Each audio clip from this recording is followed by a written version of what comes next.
What happened to my overlay?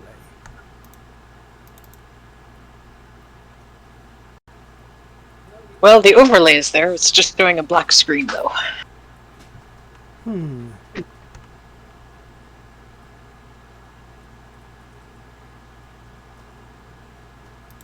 You have audio, though. Yep.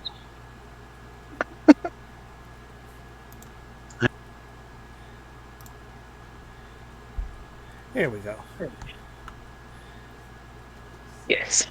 Much better when I tell it to like look at the right window.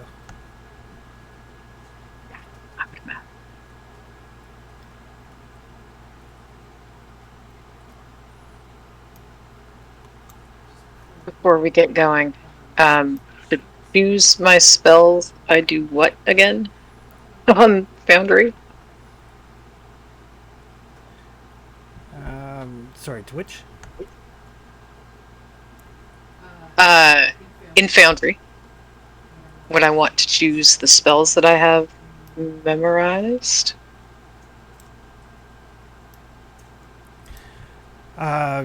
If you right click, you should have an option to prepare or unprepare a spell. Excellent. Thank you.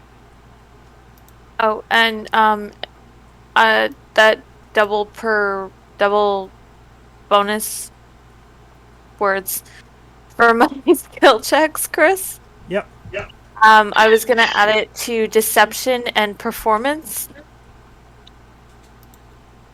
I feel like those will be the most useful for a bard. Okay. Which makes those ridiculous.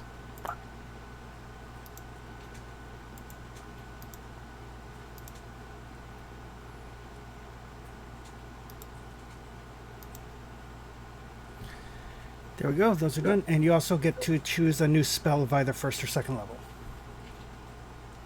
I didn't realize I got another spell.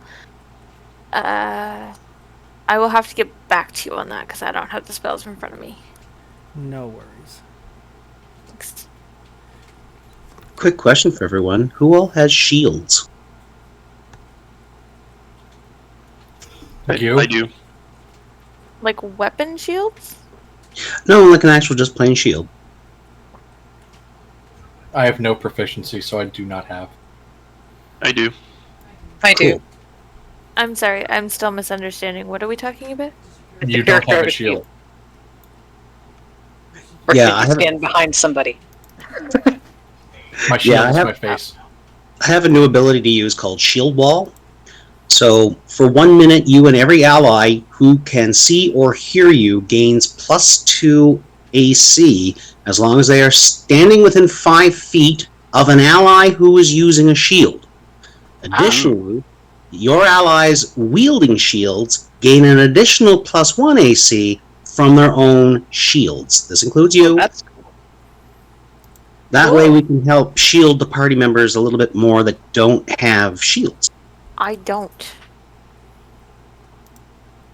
Yeah, so hang out around myself or Agrius or our lovely Minotaur. I shall do that.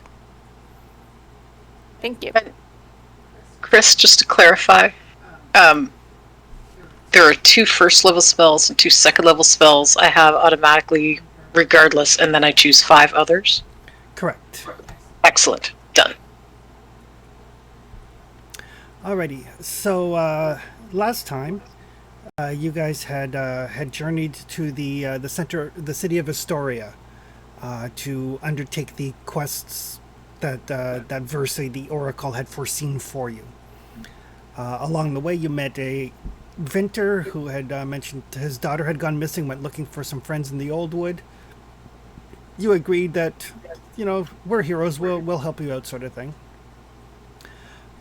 In Astoria itself, you met with the king, Pythor, who was very, very drunk and somewhat belligerent and somewhat despondent over the fact that he had basically been backed into a corner where he had to offer up his daughter as a sacrifice to Sidon.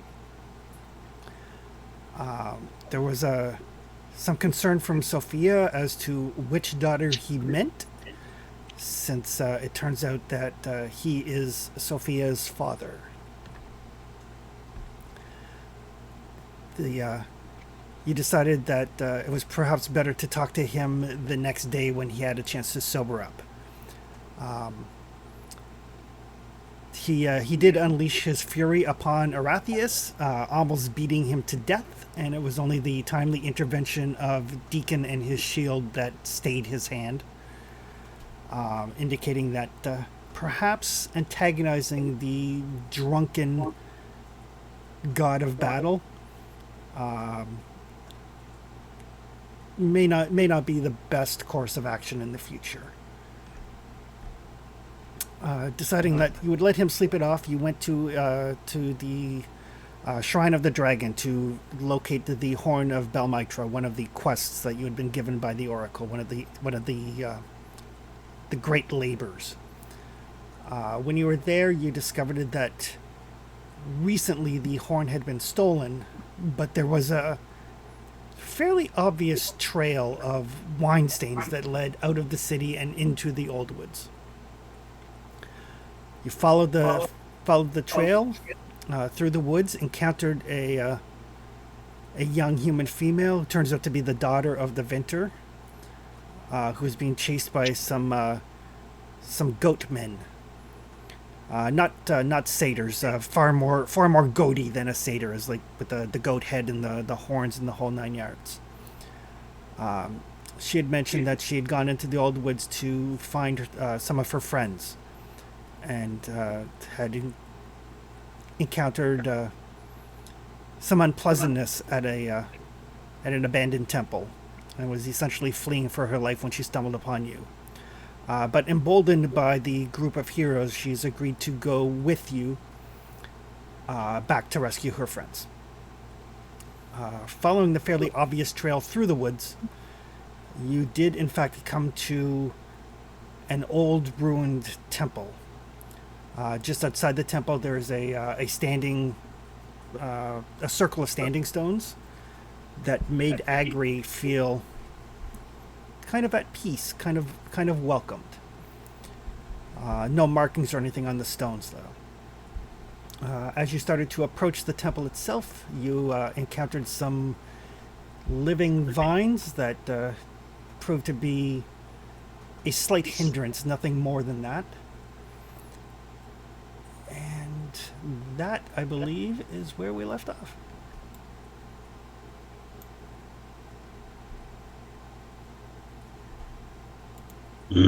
Sense of foreboding doom.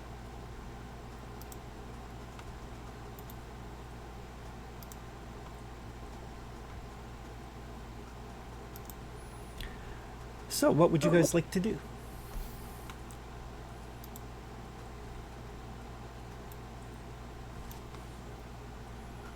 Well, I think we got a little bit of something in front of us anyways. And we have a forward to advance to. Exactly. I had a quick question.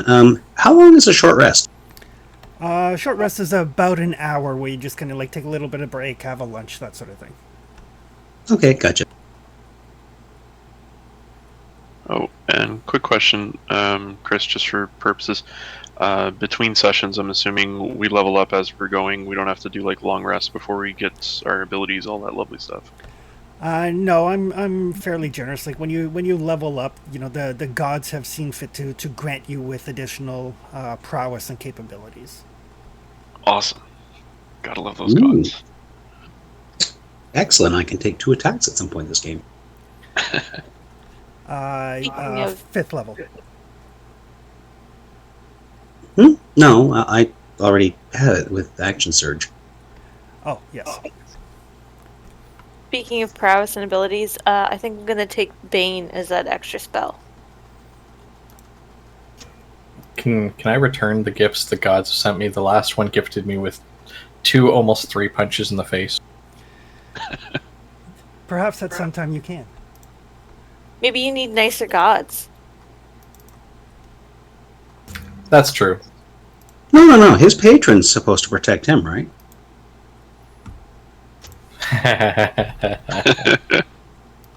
It's quite possible your patron's a sadomasochist.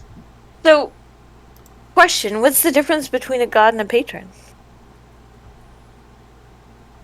You sign a contract with one, you worship the other.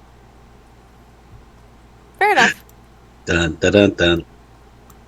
So one's a business deal, the other's a bad relationship? Bingo. Makes sense. So as you guys are standing outside the temple, you do notice it's not unusual. You guys have noticed a lot of the local wildlife seems to pay you some sort of deference ever since you sacrificed the great boar to Thylea. So you're kind of used to like the local wildlife hanging around, but there is a squirrel that's just sitting there on one of the little stones, looking at you very quizzically, kind of chittering at you.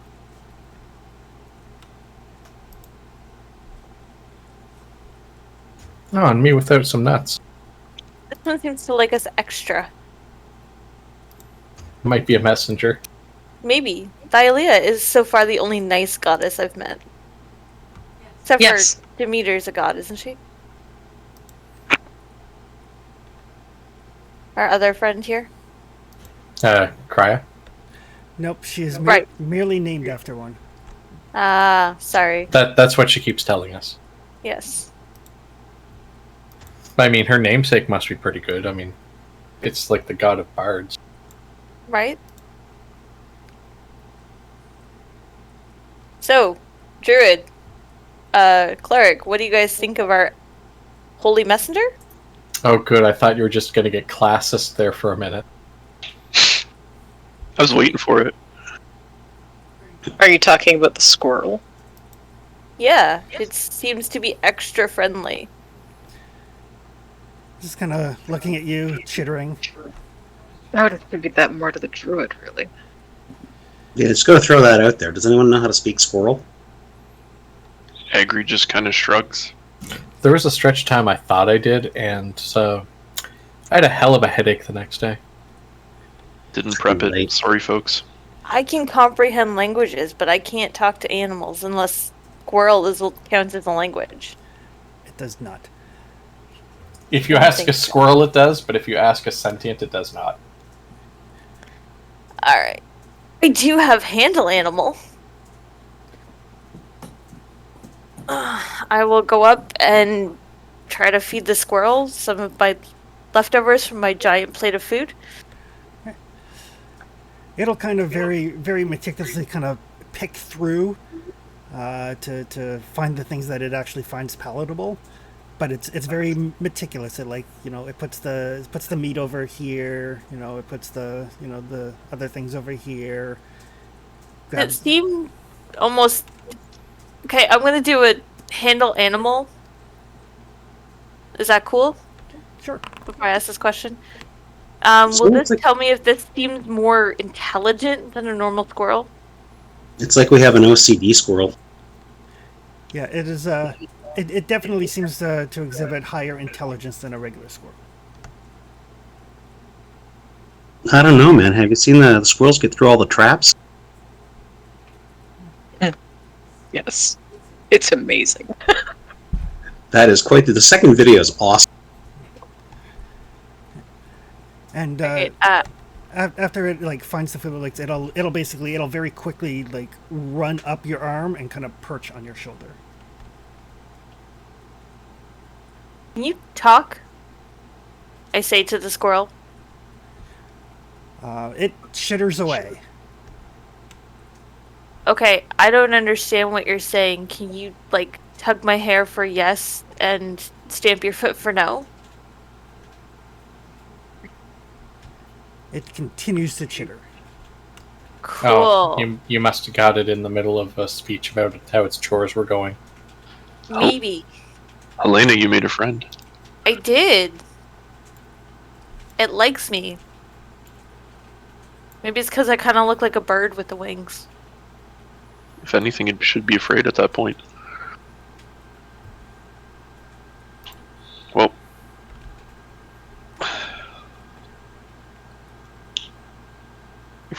he stays with us for longer than a day, I can talk to it, but currently I'm not prepared for that. Well, I'll keep feeding it and see if it helps. So yeah, it's quite content to sit on your shoulder and eat whatever offerings you make to it. Okay, I will continue to feed whatever it seems to like.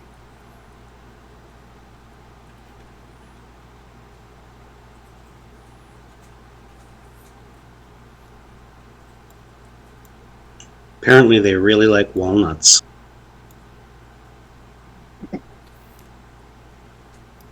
Agri starts heading towards the broken temple side.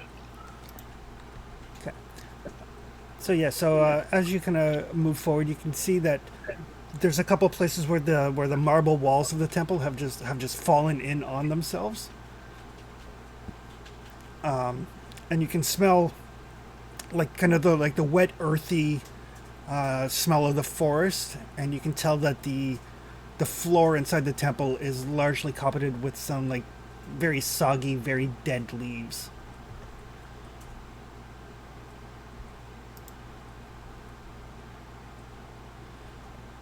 I dare say that housekeeping must be out. Forest took over. As it usually does. Is it that kind of temple? Yeah, just man-made structures in general. Whoa, I'm going off the map. I'm sorry, guys. I didn't mean to do that. Drunk. Try to jump through the wall. A little bit. Squirrel power. I was too distracted by like scratching my little buddy's belly. And as you get a little bit closer to the actual physical building, you can feel the squirrel kind of like tense up a little bit. His like little claws kind of dig into your shoulders slightly. Whoa, dude, watch the leather. It's okay. It's okay. Would you like to hide in my bag instead? He like dives for your bag. I open it a little for him to make room, move some stuff around so there's something soft he can lay on.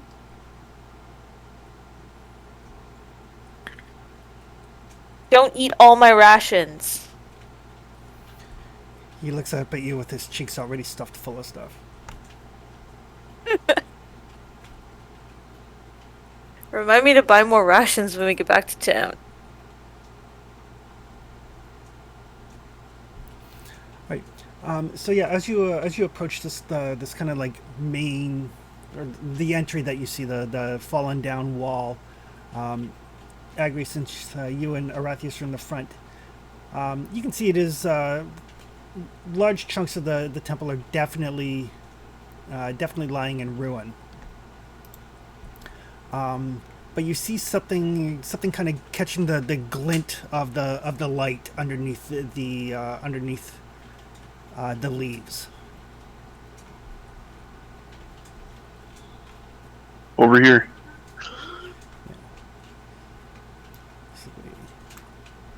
Right, kind of in that area. Oh, I just heard that in like the Predator voice. Over here.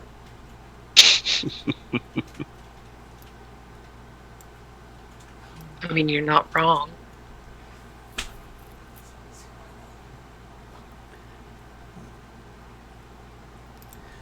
And as you get a little bit closer, you can make out the rounded edge of a bronze shield. Deacon, is that anything you can use? What state is the shield in? It is definitely broken. It looks like it's got like a fair-sized rent in it. What draws Deacon's attention, though, is it is emblazoned with the symbol of the Dragonlords, and there's this an inscription around the outer edge, like a pictograph almost, that shows various scenes of a dragon-mounted warrior fighting against a race of 6 armed cyclopses, kind of like an emboss around the edge of this. And this shield looks old. It's got like that patina that older like copper and bronze and stuff will get. It's got that kind of sheen to it. So, like, it's about 500 years old? It is definitely some centuries old for sure. Yeah, pre the pact, I would assume.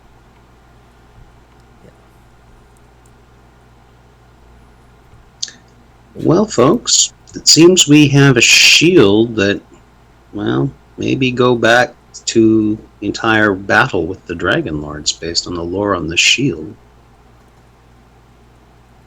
Mind you, it's rent, but we might want to come back for it when we head back, just for, just our archival historical purposes.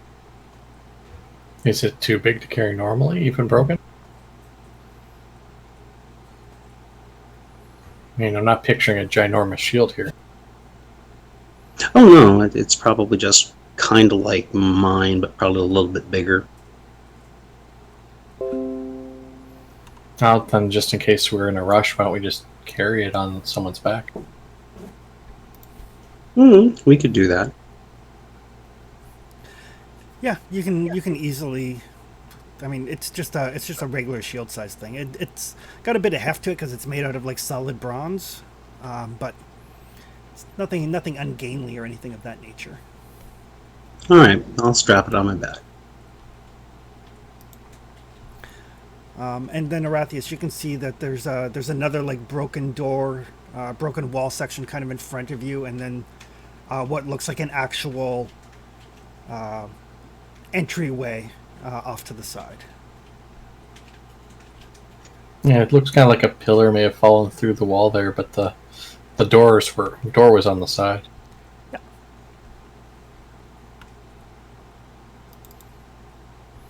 And inside kind of that room, you see just a like absolutely beautiful marble statue of Sidon, sitting on a throne, kind of hunched slightly, like just this massive form. So he almost seems like he's too big for the room. The ceiling itself is domed, but there's like a skylight at the top that allows a ray of light. And he's holding a mirror which kind of catches the light and then directs it through a small shaft that's open below his feet.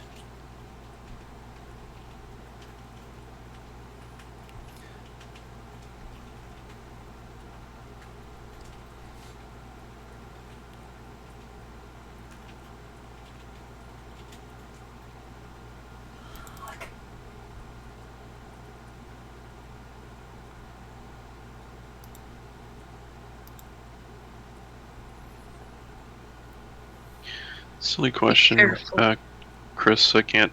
Is it only supposed to be 5 feet vision once you get in? Yeah, the vision is weird.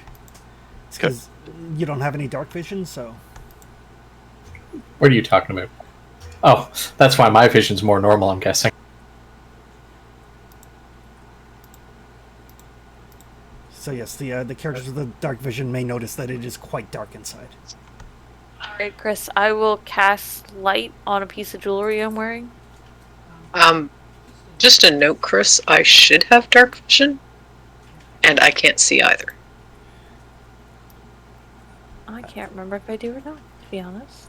I Thought I did. I don't. I have believe it- 60 feet.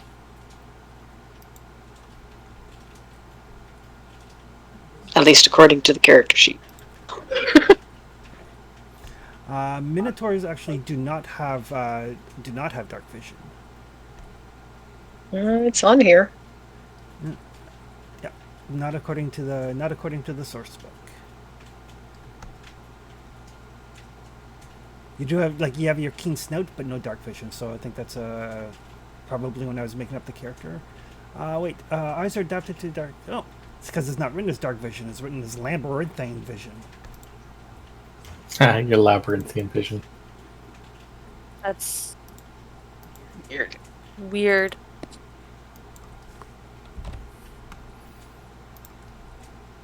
Alright, well, I There we can't go. see shit, and I know Now you I can't can see some. shit.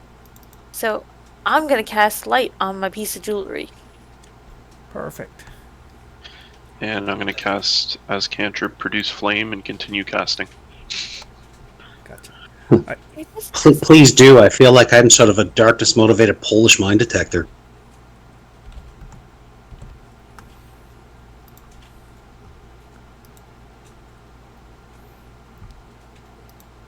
What's the light radius on produce flame?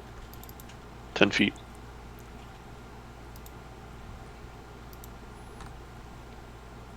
This is gonna drive me. Bright for 10, dim for additional 10.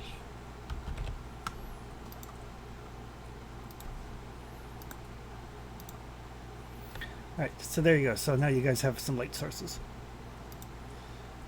So Arathi says you move into the room, you do see this very large statue, and the mirror is, I mean, now it's reflecting some of the light from the light spell and from the flickering flame in Agri's hand, but it seems to almost be the focal point of the light coming down through the skylight, and that light is bouncing down this shaft.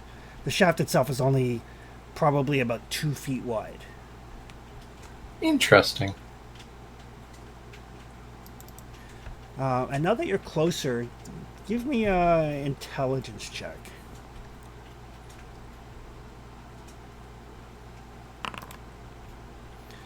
Okay. All right. So it's fairly common for mirrors to be made out of silver or even bronze, but this mirror has more of a blackish silver tint to it. Enough to indicate that it's made out of some sort of metal with which you're not familiar. I don't recognize the metal that the mirror's made out of. Interesting.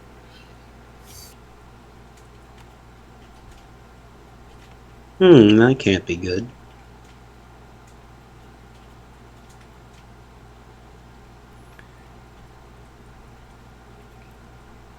You just mean it's not something that's commonly used anymore. I mean, if the shield's several centuries old, the mirror might be too. Before anyone opens anything, please let me know. I'm not looking to open make anything. sure it isn't trapped. No more mimics? That too. Yes. Then I'd rather detect a trap before it's set off than cure you afterward. So as Agri and Aratheus, as you move closer to the statue, it is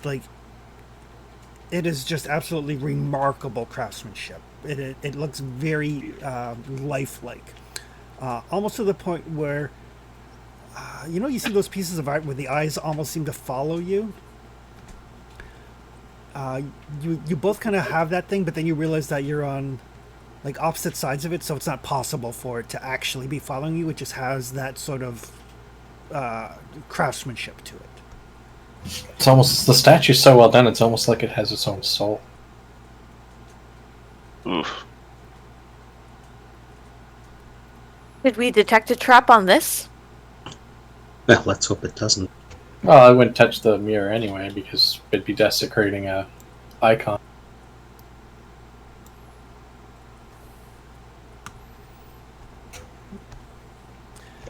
Sorry, Chris, that spot on the floor that the mirror is reflecting onto, Yeah, that's a hole down through it?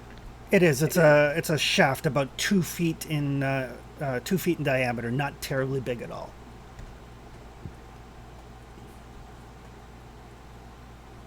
Yeah, this place is odd enough that Sophia is going to Look down the hole.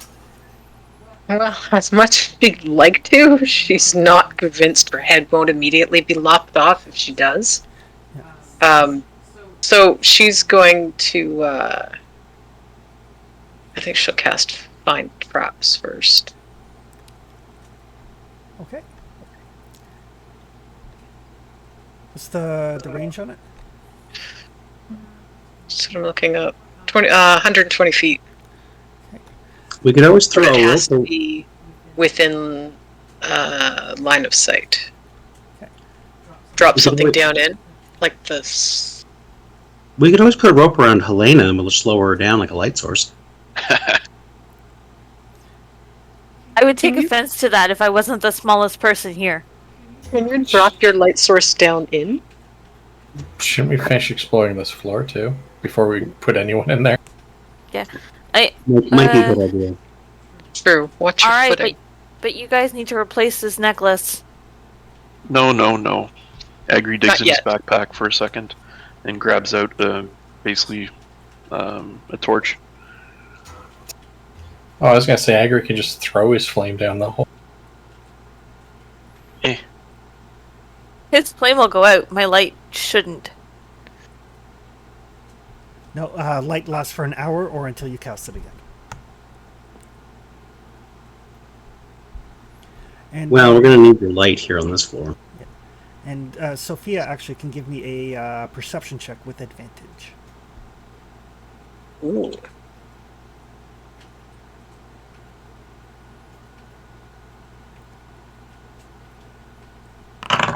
Nothing but snakes down there. I like the with advantage part. Snakes. Why does it always have to be snakes? Mm-hmm. So Sophia, you smell the you can definitely smell above the smell of like the general forest and the kind of like the wet and rotting leaves and parts of the temple here. You can smell like a very floral bouquet, a mixture of different floral scents. It's kind of wafting up from that hole. I smell flowers. But she'll look at Agri when she says it. Do you smell flowers? She'll kind of sniff the air a bit and then sniff closer to that hole. It's definitely coming from down there.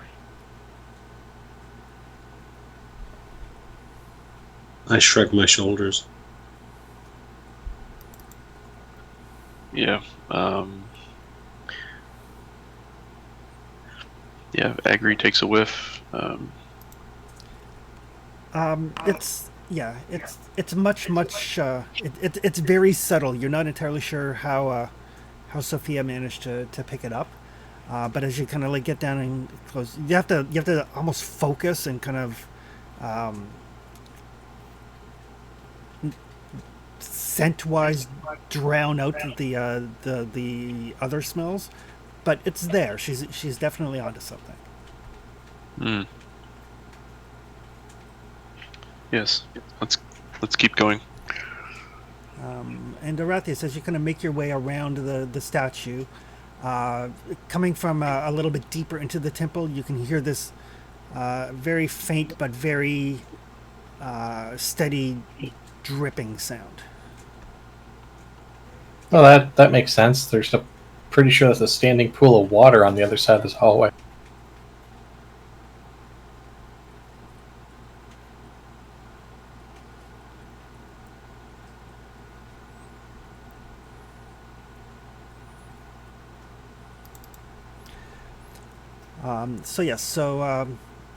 Arathius, as you kind of move in, you can see what looks like at one point this was probably like just kind of beyond this little hallway. It's not uncommon for temples to have baths, and you can definitely now, as you get a little bit closer, you can hear the sound of the droplets dropping into like what is probably very stagnant water by this point. And with your dark vision, you can also see there are like black vines and like massive tree roots that kind of crisscross the walls of the bathroom there. And give me a perception check. Hey, Chris, how high are the walls in here? Or the ceiling, sorry. Ceiling's probably like 12, 15 feet. Those are dramatically different results. Those are so different.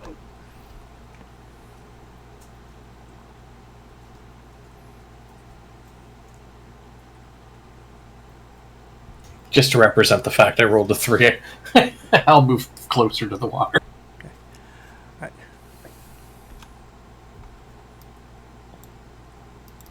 Are we pretty much free to walk around in here? Yep. Okay.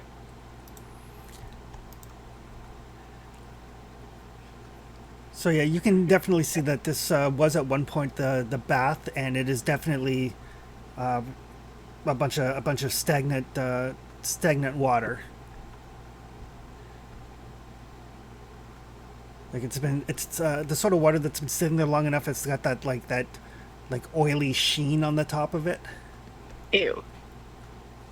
Oh, that's just lovely. And it is very, very kind of acrid smelling.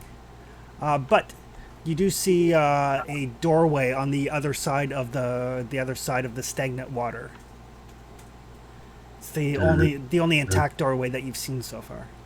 And Dun. it does likely lead deeper. It's the since the other side of the statue was obviously the main entrance.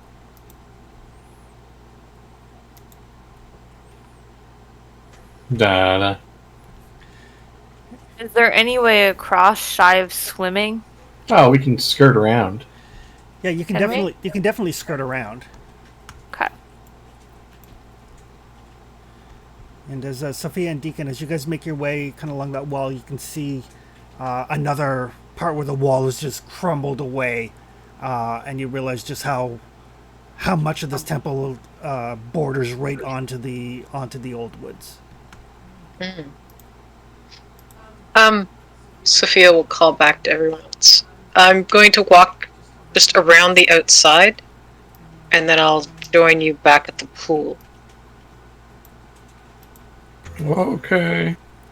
to make sure there's nothing there. Do you need accompaniment? It should be fine. All right. Join me if you'd like. Scream if you find something then. I'm sure if I get in trouble, everyone will hear. All right. So, Arathius, when you get to this space, and Agri, when you get right to where you are,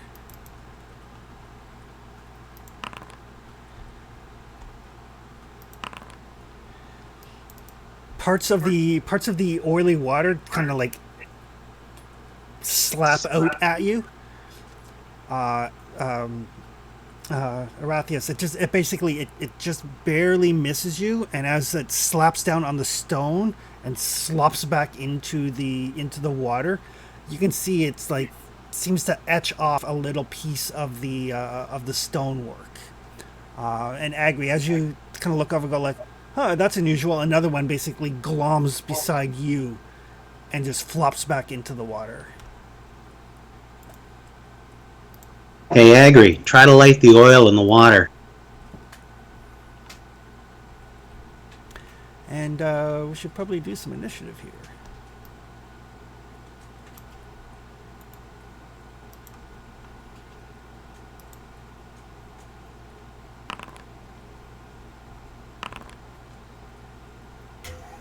My initiative is so good.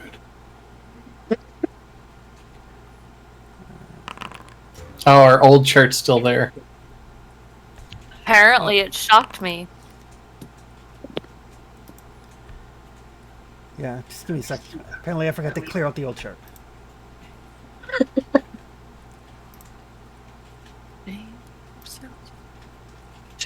It shocked you to the top of the order.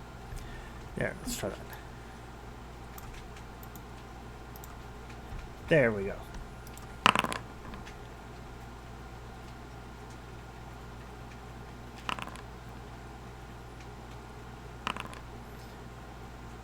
Yeah, 8's still pretty Do low. I have to re-roll again? Yeah, he had to Yeah. clear. He cleared everything. Slightly higher. Only slightly, though. That's unfortunate, because I had a really good roll. Yeah, I I went from, didn't. I had a 6. I mean, from you're bottom you're to first. All right. No, I went it was the from bottom at first that to one. almost middle.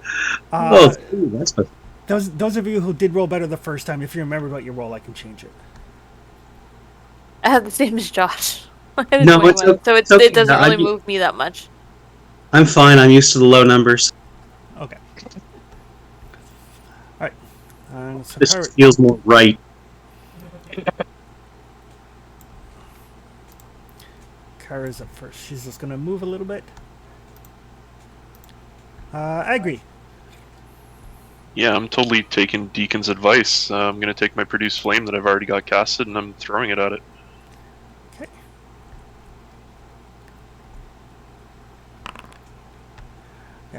That is a hit. Does not seem to have nearly the effect one would hope. And I'm going to question Chris. I can still continue to move, correct? You can. It will get an attack of opportunity Attack of against you. opportunity. Yep, that's fine. I just want to close the distance to the other side.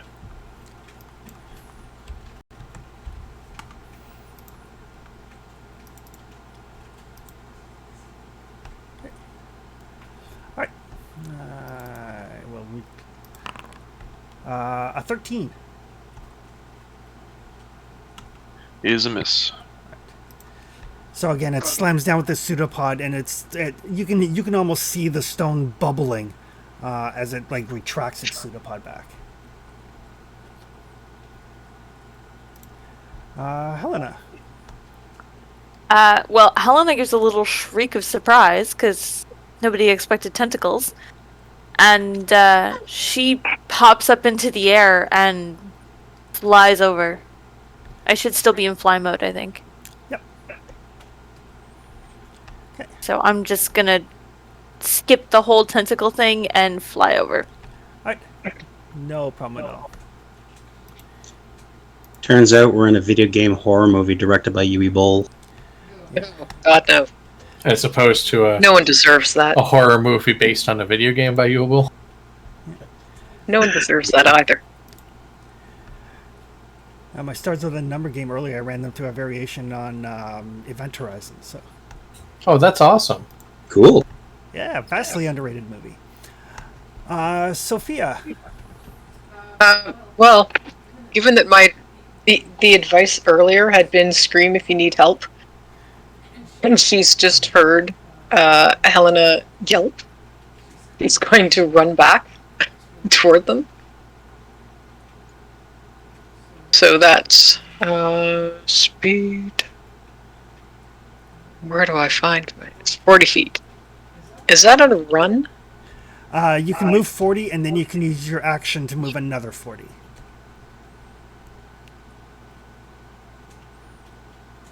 How big are the squares in this section? 5 foot.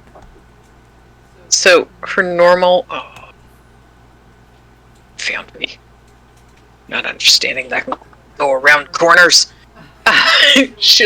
That's her. Her movement. It's the flaw with walls. Yeah. Where's Helena? Oh, she's in by the pool. Okay.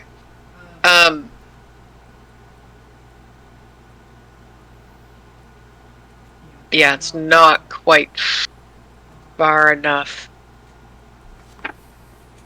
So she will use the rest of her turn for movement as well. So that she's actually seriously around the corner. There we go. And I will actually step off to one side so other people can fit through there too, and I'm not blocking it with my massive minotaur shoulders. Fair enough. Alright, that will bring us to Arathius. Great. Casting at disadvantage because it's right there. My favorite state of being. On the plus side, it does not look heavily armored, nor does it look particularly dexterous.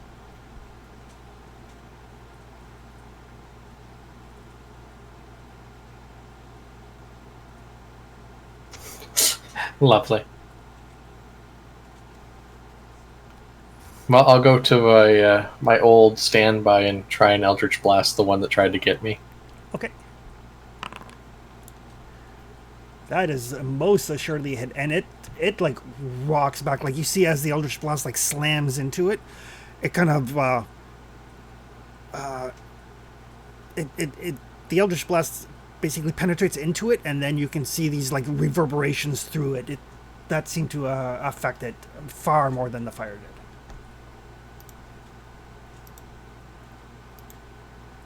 Oh, good. I hope that works out for me. It's still like it's still there, but you can see that it's lost a fair bit of cohesion.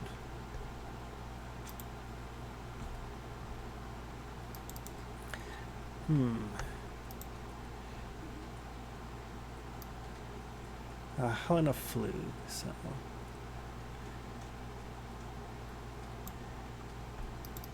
So it will move over towards Agri. Yay. 14. Meats. Alright. So that is going to be 6 bludgeoning damage and also 6 acid damage. Oof. Ow! As this pseudopod reaches out and kind of like slaps across your legs and your lower torso, and it burns as it goes across. It burns! It burns!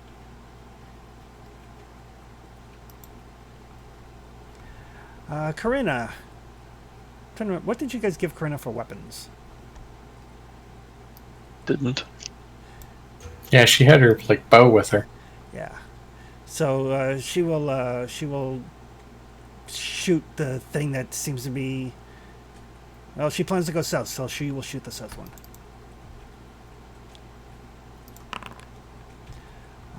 She will hit. Even with disadvantage for the dark. So yeah, so she just fires off a shot and it sinks into this thing fairly deeply, and it seems like conventional weapons seem to affect it fine. Deacon. Alright, so it's all the way across there attacking Agri, huh? Yeah, you can faintly, from Helena's light, you can vaguely see the one that is attacking Agri. You do know that Corinna basically shot one that was down to the south, but you can't see it.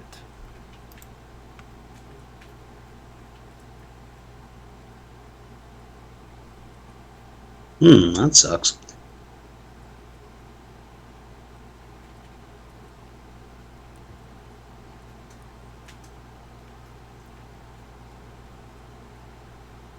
I just quickly ask her, where is the other one you shot at? Just beside Arathius. There, and she kind of points in a general direction. So if you want to make a ranged attack, you can do so at disadvantage. Well, I was hoping to move to get there. Yeah, you can do that.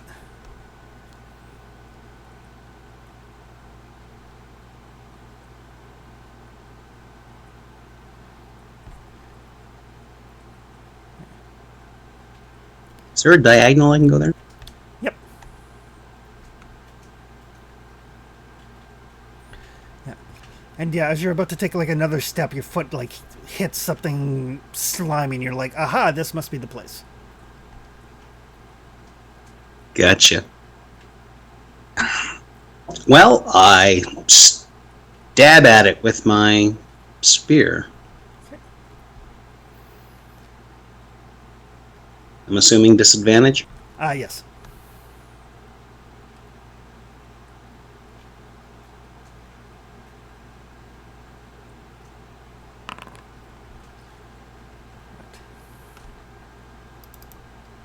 Ha!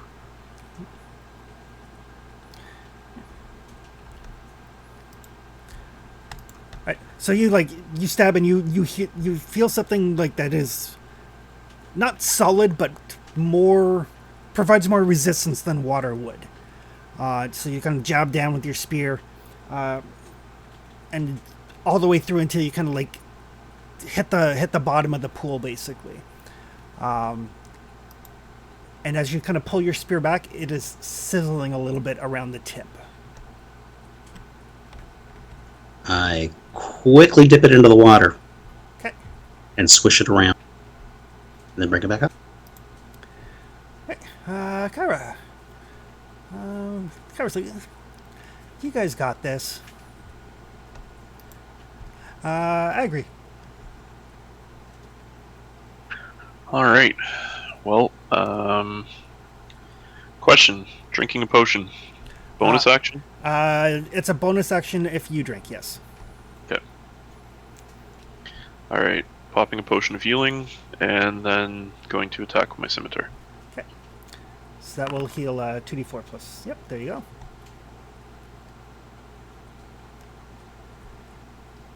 A little less worth for wear, and normal hit. Also, I'll yell out, Helena, we need light down here. Okay. So you slash into it with your scimitar, and you can see, because of Helena's light, you can see that there is your scimitar does cut into it, but when it pulls back, it seems like the edge is dulled ever so slightly. Okay, I'll pull a book out of Deacon here and basically dump it into the water, trying to clean it as quick as I can. Yeah. So basically, both the spear and the scimitar have a -1, just as they've been slightly melted by acid.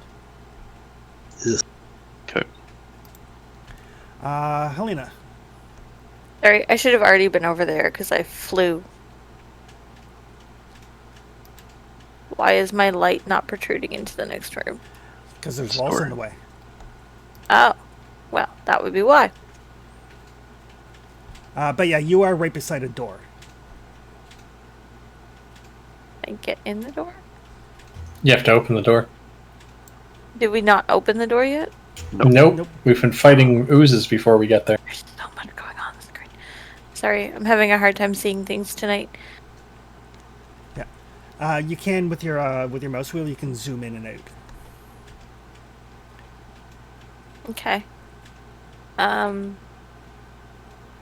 So yeah, the door is right here, and a quick check on the handle indicates it is not locked. It is not locked. I will just open it then. Sophia's gonna yell at me. Yes, she is. What are you talking about? Erasmus is going, that's my job.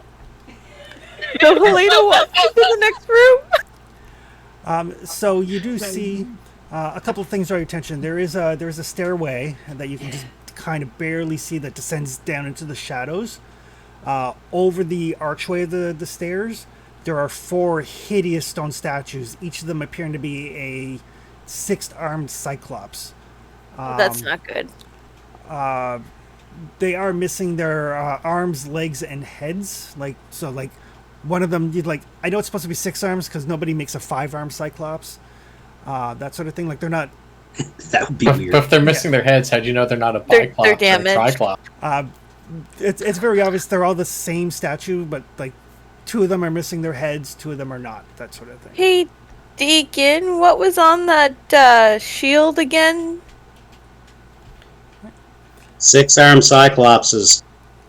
There's a bunch of statues of them in here. I'm assuming that's not a good thing.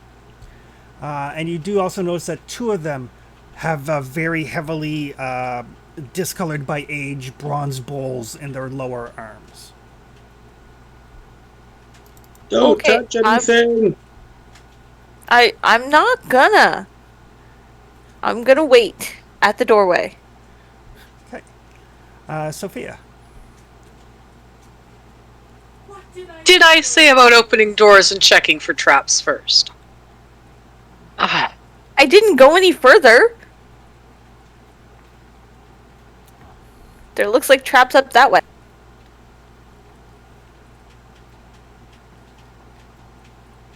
Sophia's going to walk around the pool.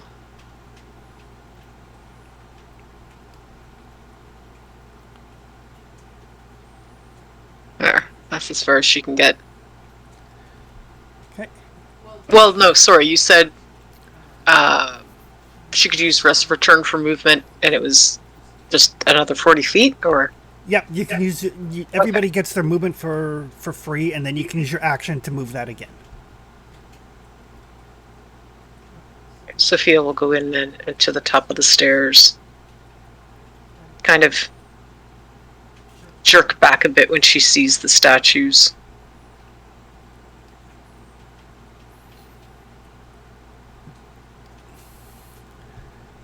So 4 of them, some of them missing heads, some of them missing arms, 2 of them in their lower arms holding these heavy bronze bowls that have obviously weathered with age. Arathius. I'll move towards the door and then I'll Eldritch Blast the one that's still up that everyone else seems to be ignoring. Okay. Poor Agri, left by his own lonesome. It's okay. Oh. Wow. Thank you. Bye-bye. So that Eldritch Blast, like, it just almost tears this thing apart. It is largely spread out over the pool now, back to that kind of inert, oily slick. It has just enough cohesion to, like, strike out with a pseudopod. Sorry about that. I didn't realize one of them was still alive. A likely story. Fortunately, I disrupted it too much. Yeah. Yes, because I'm well known for leaving Agri behind, of all people. Yeah, it's not like he's me. So that apparently the fates have decreed that it is the time to end this thing, and it is just having a hard time focusing as the reverberations kind of go back and forth through his gelatinous body.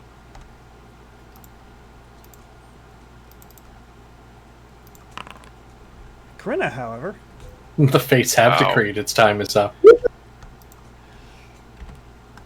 so she will fire off another arrow, and then gingerly in the dark make her way around.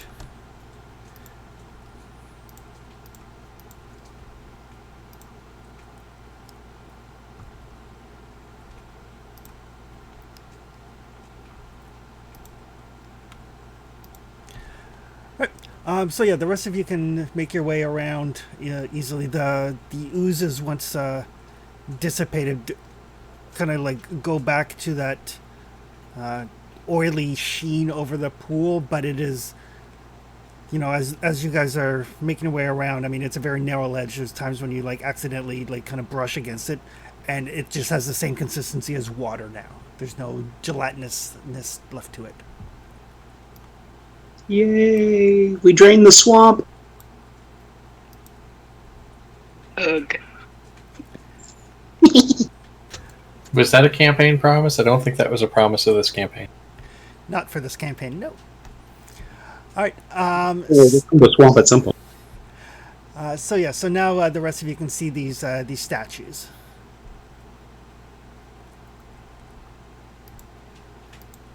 Huh. Neat. And Agri's casting Cure Wounds on himself. okay, Have a look at my spear. Can I use the whetstone to sharpen it back up? you can.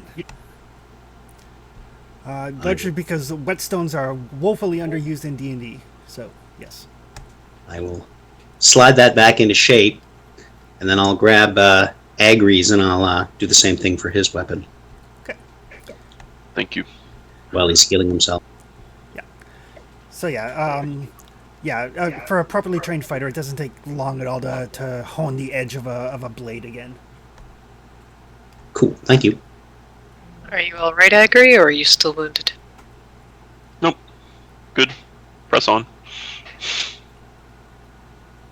All right, down the stairs. All right. So as you guys make your way, you do see, now that you've gotten a little bit closer, as you start to descend the stairways, those two statues that with the bowls, there are a couple of coins in each bowl.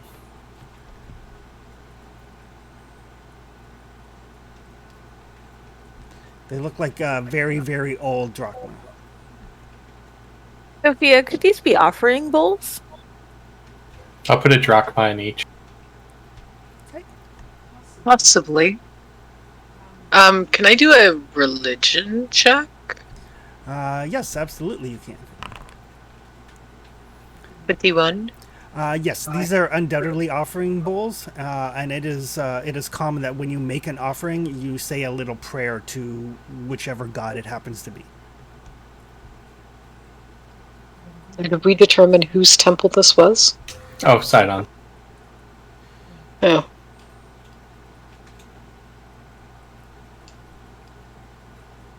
Should we be paying tithes, or is it going to be dangerous not to? If it's possible, it might be dangerous not to. And hey, a quick little thanks to Sida never hurt anybody. Let's face it. That was my thought. Yeah. Put a coin in each. whisper a prayer for continued good weather and fair skies, and to his sister as well.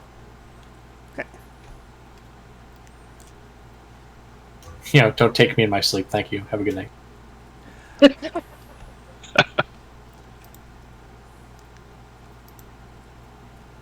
What about the rest of you? Helena will do it, but the party will notice she does it very begrudgingly. Will do. Yeah, Sophia's not giving him a drachma. She'll give him a tenth of a drachma. I had nothing smaller anyway. A little silver piece. Or not silver, but she'll put a copper in each. Yeah, no, Helena's similar to Sophia, where she's not putting in the full thing, and she's almost like a stubborn child not wanting to. I agree. We'll also put in a silver equivalent to each. Drachma here for me too. All right. Is everybody saying a little prayer? Absolutely. So again, much like Arathius, something about good weather, good hopes. Let the crops grow, things like that. Okay. This hums a sea shanty. What about Sophia? Mm-hmm. Wei Hei and Helena blows a man down. Sounds a little older than that. That old black rum's got a hold on me. Yeah, Sophia's having trouble with that whole, prayer to side on. Sophia, look at it like this. You have no meaning for doing it. You worship another god. This is just a means to an end to hopefully protect everybody else. You can use my song if you want to. I don't think anyone wants to hear me sing. She'll say a very scant, quick prayer to side on, which is little more than I acknowledge you're a deity. Not much more than that. And Agri mutters something along the lines of, "Please don't let me drown this day."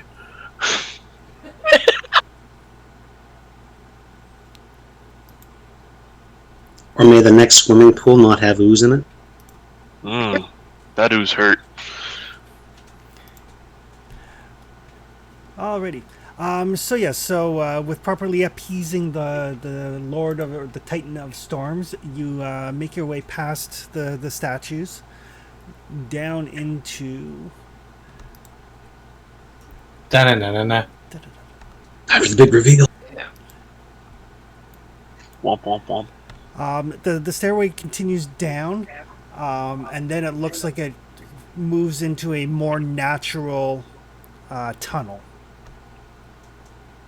Live each day like it might be your last. And the tunnel does continue at a slight downward slope.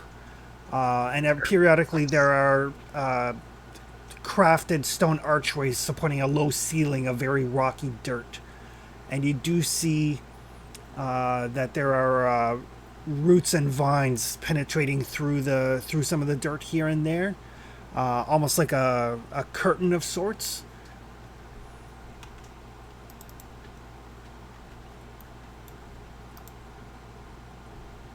And from up ahead, you do see some light, kind of a greenish glow. Hey, looks like there's a garden under here for that reflected light. Greenish glow is never a good thing. Agri preps his produce flame again. Okay. I really do need to make an effect for that so I can turn the light on and off easily. Sorry. Oh, we're not alone.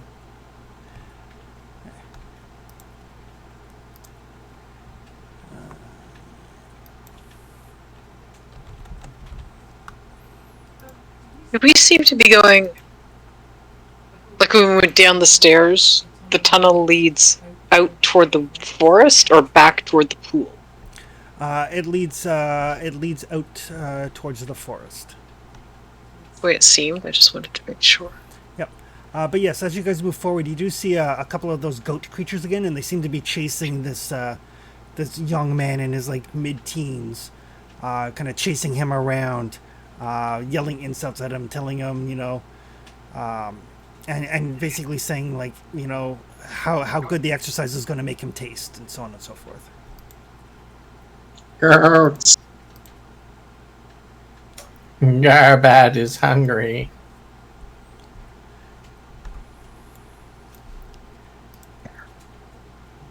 How far away are they? From me, about 60 feet, maybe. Ah, there they are. Okay. See So them now. 40. And Pretty as cool if I get their attention away from the youth. Sorry, go ahead, Chris. as the light starts to filter in, they do turn their attention and like, playtime's over, finish him fast. Eldritch Blast. Okay. Zot. Although I'm sure there's an initiative order. They're technically.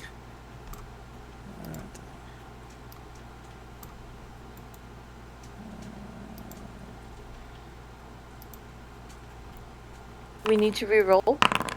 Yep. Okay. There we go. Holy cow. Ah, that was garbage. All right, Some of us Arathius. got a 2. Ooh, double digits. Arathius, you're up first. So one of the two that's chasing our poor young teenager. Okay.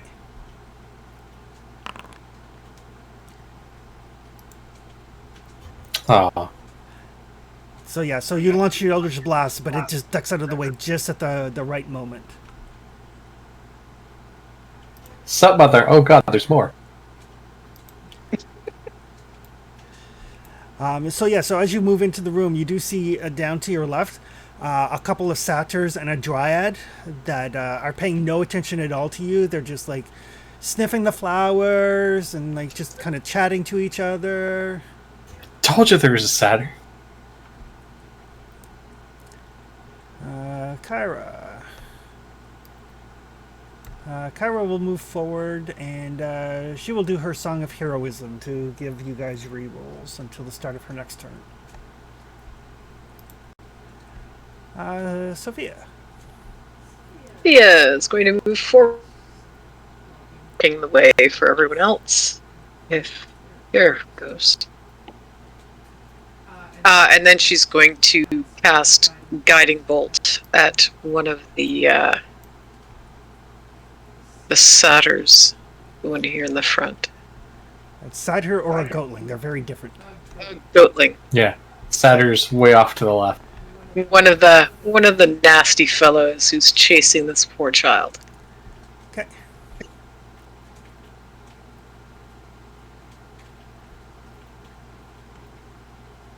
How do there?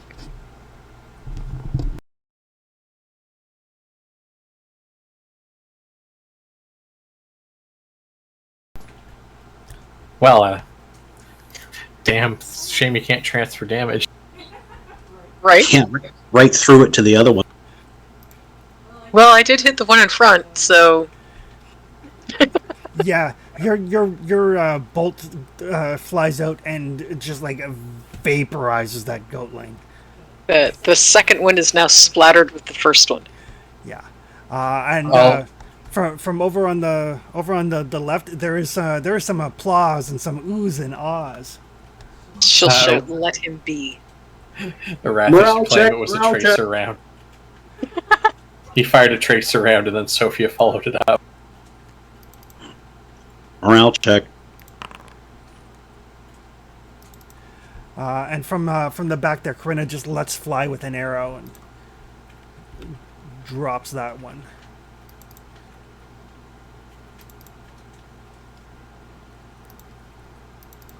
And she runs forward. She's like, "Sastre, is that you?"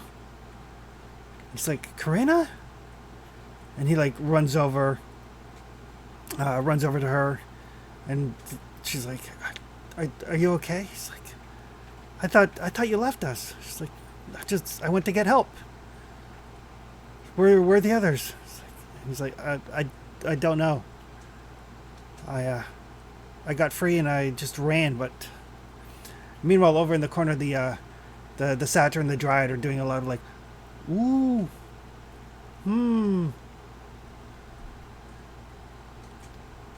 Let me guess. There's drugs down here? Flower power drugs.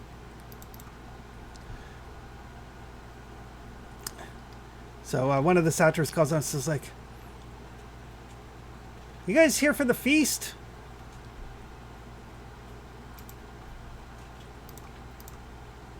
We're here to rescue people and the horn.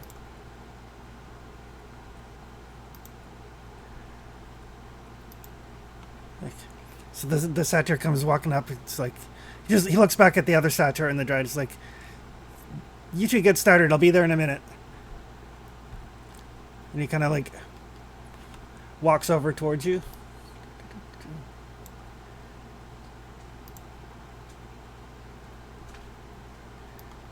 Meanwhile, Corinna has moved up there. It's like,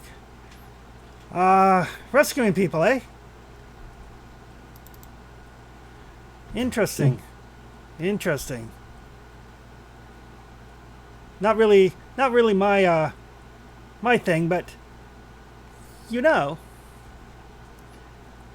whatever, float your boat, as it were. You know how goatlings can be. They are despicable. They give the rest of us a bad name.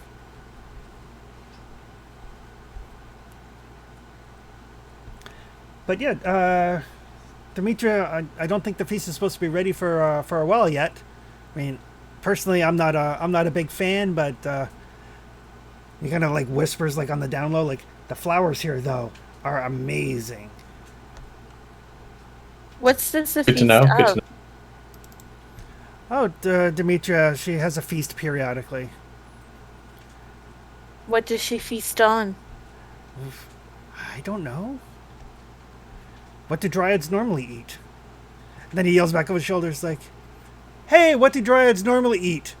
And then there's like a very like kind of like childish laughter from the both the dryad and the other satyr. And then the one that's talking to you kind of looks at you and says, "What does a dryad eat?" And then he kind of waggles his eyebrows.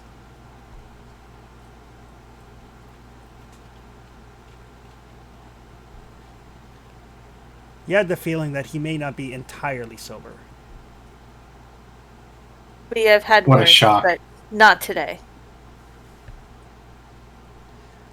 So, Well, Dryad eats depending on what you've done for its tree lately. yeah. Oh, yeah. Don't bring up tree. Sore spot. Do not mention the tree. And he kind of points over the ginormous stump that's in the middle of the room. What happened to that? It was cut down. Why? I don't know, before my time. But yeah, there are. It is an absolutely massive stump. And there are. You do see a bunch of like green clovers. Growing out of it, and there's also a small clay pot on top of it. Agri goes over and puts in a gold. Okay. When you look in the pot, it is filled with ashes. Whoops. Maybe not.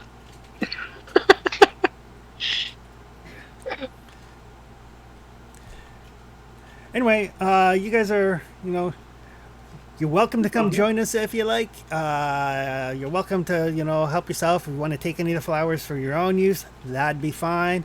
But I'm going to go back over before they get too carried away.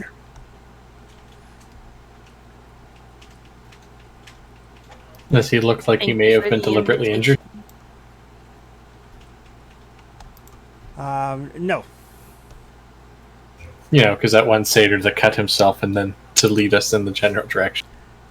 No, he does not look like he has any injuries at all. I asked the young boy, which direction did you escape from? And he kind of points up, kind of up the stairwell that you can just kind of see with the light from this cavern. It's like, up that way. They were keeping me in a room down that way. Do you know if the others are there? No, I escaped when they were moving the others. Is it common for goatlings to eat people? You guys have no idea. Asking the general room if somebody wants to make a knowledge nature. Mine's probably not high enough. It would be religion. Oh. I will think for a moment then.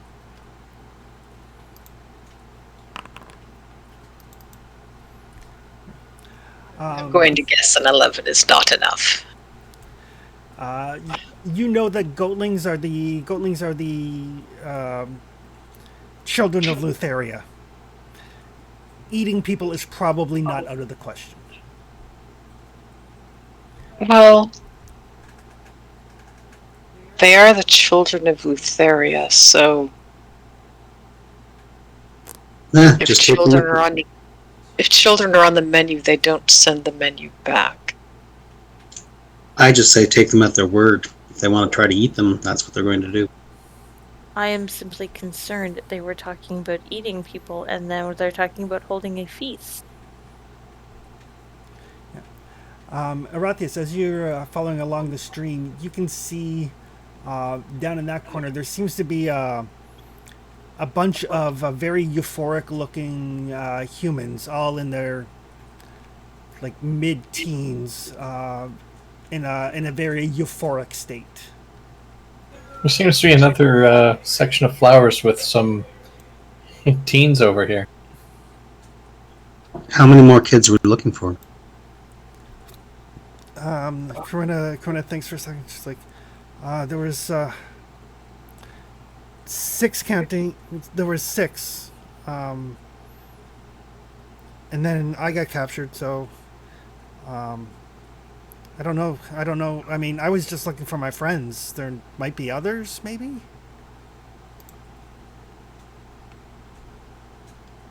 Oh man, the colors over here, kind of psychedelic.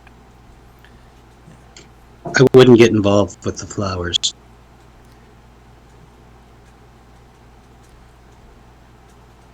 It's more the teens.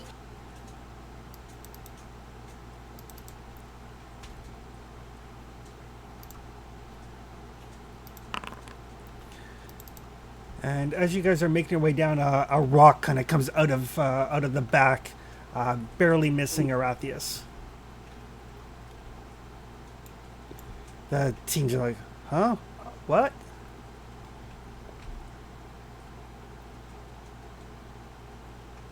And as you guys move in, you can see kind of at the back, maybe like overseeing this group, are a couple more of those goatlings.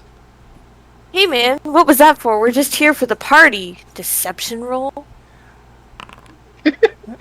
Deception roll. Deception roll. Oh, yeah. So Helena just kind of like drops the jacket off her shoulders a little bit and tries Their to lies look, are as black as her heart. Yeah, young and sumptuous. I'm starting to think that we're here for the party. So the 2 goatlings, they kind of look at one another. It's like, welcome, join us. Your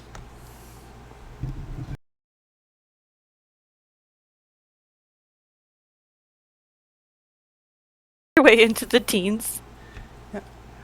The goatlings walk up, and you notice that there's no flowers in this room. There are a bunch of like magenta and teal mushrooms. Who'd eat the mushrooms, man? It's a bad choice. Well, that depends what you're into. I guess. Agri can give me a nature check. Actually, anybody that's in that room that's trained in nature can give me a nature check. I'm trained in everything. But I will let people who are better trained than I am do it. I don't know. You probably want to roll too. Alright. Nature's not my thing. You never know. Apparently, Helena has had some mushrooms in her time. Raise your hand if you're surprised by this. I saw no hands raised, and that's what I was expecting. What does Helena know about these mushrooms she's probably eaten at one point? She probably has. Give me 1 second.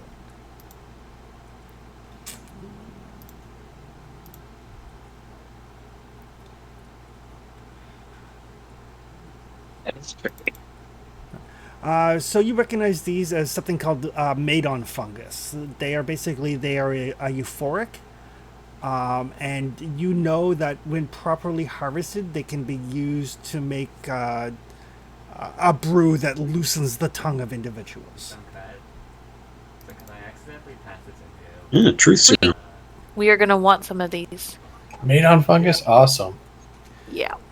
And the goatlings kind of come forward on their legs like, well then, you are more than welcome to wait here until the initiation. Great. Trying to think of how I can take out a bunch of fucking goatlings. There's 2 of them. It's 2 of them? So many punches. Alright. on this side. Sure, let's try my new spell. Howdy ho.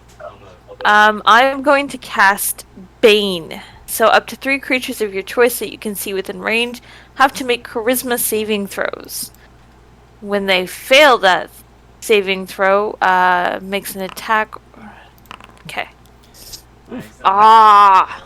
19 and an 18. Wow. Pass it to you. They're really charismatic goatlings. No, they just got lucky on the rolls. But Helena like kind of waves her hands, casts a spell, and the goatlings are like, "Hey, what are you doing?" And Haze for centaurs. Don't be so mean to Agri. Dancing? Deception? no. Casting a spell is very obvious. What's the hog doing? I could try to lie. I move on. You did, but the shrug, the shrug before you tried to do more dance moves kind of broke it apart.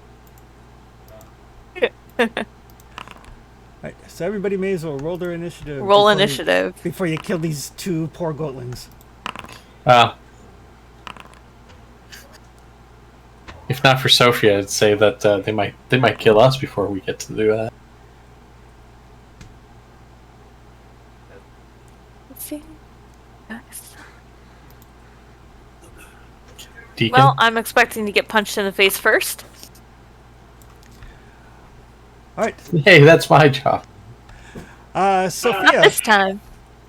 you see these 2 Yeah, I'm goatlings not. take a step back, and they go for their scimitars.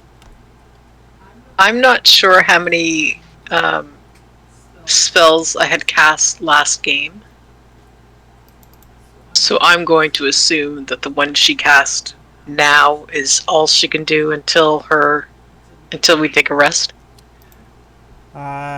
You would have. I know you cast a guiding bolt last time. Your 2nd level slots are new because you just got them, and you got to. So you would have two first, 2 second. Yeah, whereas I'm definitely spent because I can only cast 2 spells at the moment. Because when you hit 3rd level, you get an extra a 1st level slot and another 2nd level slot. So you would be good. Okay.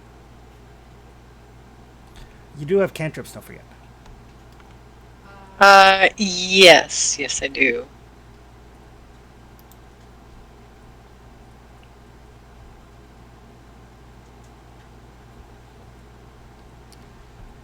And you guys have fire. Yeah, we'll try. We'll try Sacred Flame and see how it goes. Okay. That's a See how it goes. dexterity check? It's the cantrip.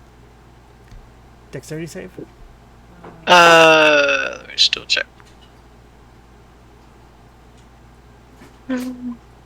Target must succeed on a dex saving throw or take 1d8 radiant damage. Oh. Apparently I'm like using all of my good rolls. That's like a good dancing goatling there. These are like the champion level goatlings.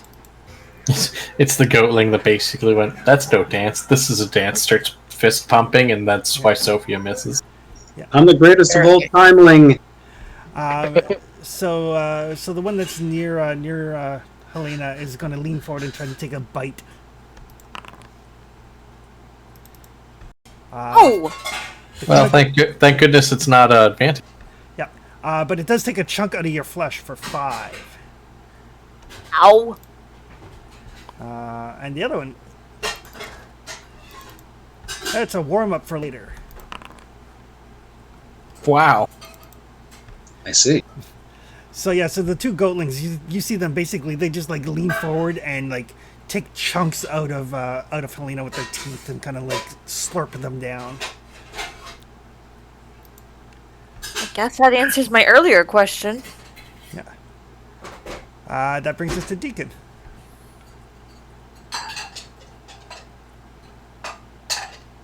Yeah. 10, 15. He deacons to the left. He deacons to the right.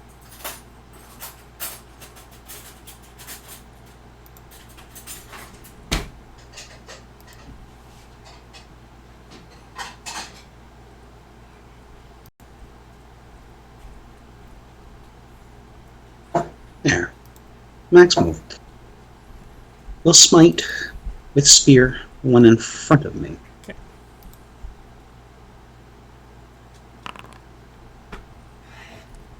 Right. An 8 is a miss. I'll use the reroll. Okay.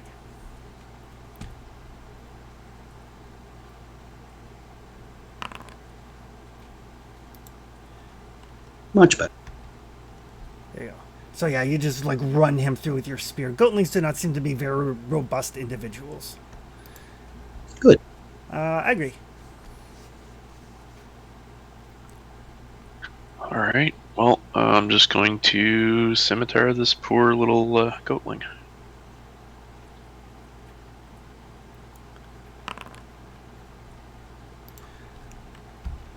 Alright, so you bring the scimitar down kind of like through its shoulder and partway into its rib cage, and then you like rear back with your 2 front hooves and just kind of push him off your scimitar. Kind of like flops into the stream and then just starts like gently floating down the stream like poo sticks. Yay.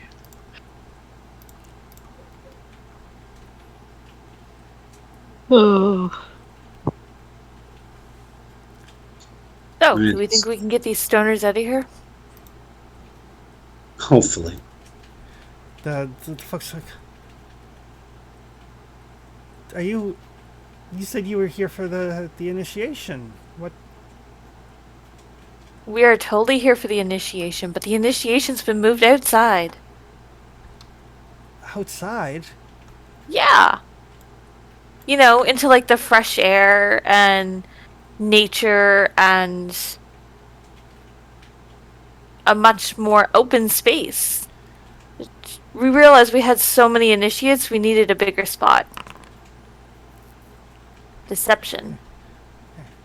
Oh, Pretty sure that convinces a bunch of high kids. God, I hope so. Especially the ones that are, malleable about it because of the drug. So, yeah, they will kind of like get to their feet and like, is it time for the initiation now? Do we have to go now? Yeah, your friends are waiting in the grotto. They'll lead you outside. Oh, okay. And so yeah, they do follow you along. They're like, I can't believe it's going to be time already. So, I will tell our other two friends there to get them the hell out.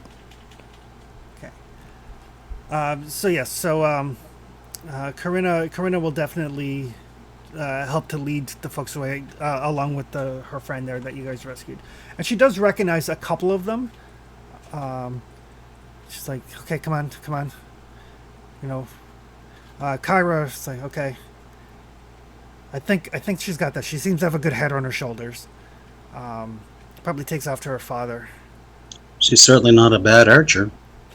No, well, I mean, it runs in the family, to be honest.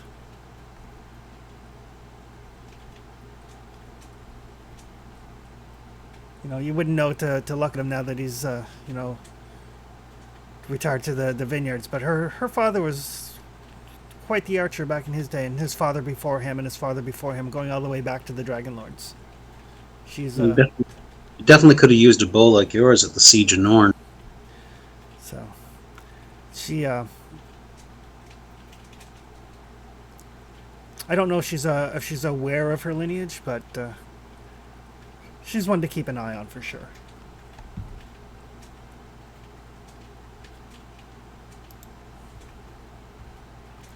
Well, maybe she'll help us again later.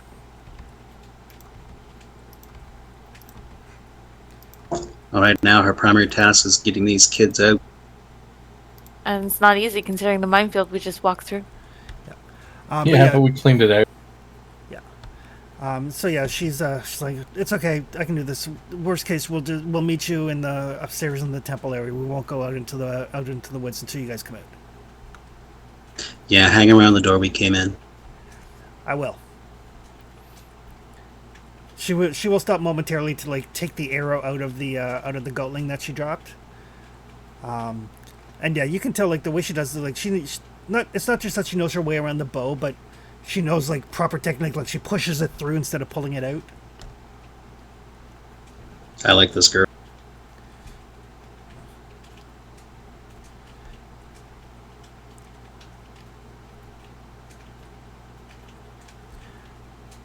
Stairs. That's the next natural area. So as you make your way up the stairs, along the sides of this corridor, you do see, and this corridor also continues to descend, but the walls are decorated with very ancient, very colorful mosaics, depicting the six-armed Cyclops that you're familiar with, but in a different context. They're not fighting. You see what looks like a pastoral with these six-armed Cyclops tilling a field, or holding discussions amongst themselves, and tending to the what Sophia would assume are the religious needs of their people. Definitely portraying these Cyclops in a very different light. Interesting. Downright strange. It's like medical. And as you make It's your way, like they were a people. and as you make your way up this hallway, Sophia, you're getting a mixture of different scents. You can smell like very like aromatic incense, but it's not quite enough to disguise the smell of goats. And it seems to be strongest through a door on your left.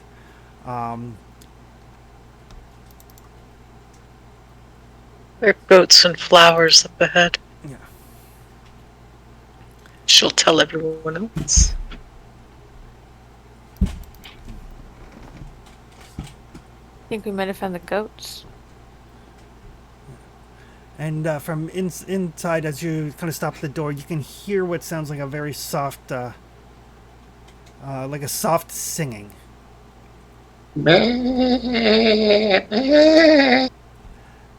No, much more of a lullaby type of singing, and definitely in a human voice, although not in the common tongue. It's for fun. I think I have a spell left. comprehend languages? Okay. Is it abyssal? It is abyssal. Agri understands it. Oh, Ooh. Oh, well, if somebody else understands it, then I won't bother with the comprehend languages. Save your spell slot. Sophia does too. So yes, so the singing, and it's definitely a lullaby, but to Agri and Sophia, it's very dark and disturbing, and it seems to be singing the, of the time of peace is nearly at an end. It will soon be time for our mother's mother to rise with her brother and to cleanse Thylea of the mortal races. That's Ugh. dark. Maybe we should just walk by this door. This is some Old Testament stuff. Really?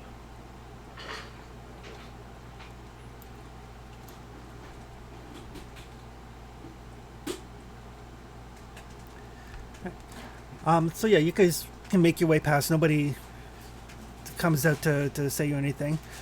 Every once in a while, you do hear what sounds like goat sounds, but like baby goat sounds. Ooh, Goatling Nursery. Not the goatling mother. Oh, God. The Goat Mom.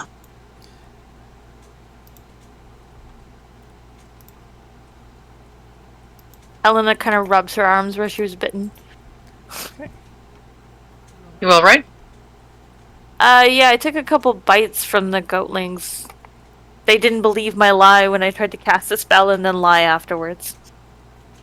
You guys check behind that door. You should get those looked at.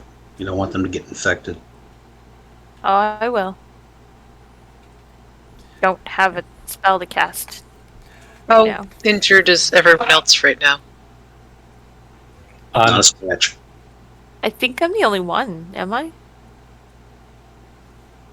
Yeah, Agri took care of his own. Yep. Yeah, which is weird. I mean, Rathius isn't unconscious. I know, it's really concerning me. That's why I'm wondering why people aren't checking doors. Very strange. I'm being the stupid one Chaos, for then. you this time. So you continue to make your way down. Agri, are you opening that door? Or?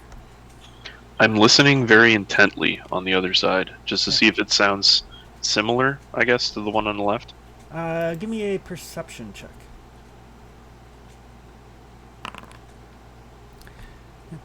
On the other side of the door, you hear what sounds like snoring.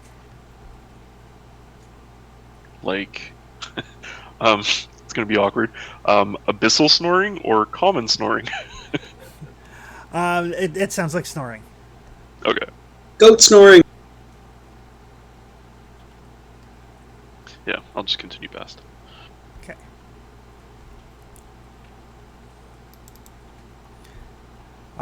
So from up ahead, Sophia, you can smell spices and roasting meat. The most children! interesting. Can I tell what's being cooked? Oh, you said roasted meat? Yep. They're Sounds either like- cooking goats or children. I suppose we'll find out which soon enough.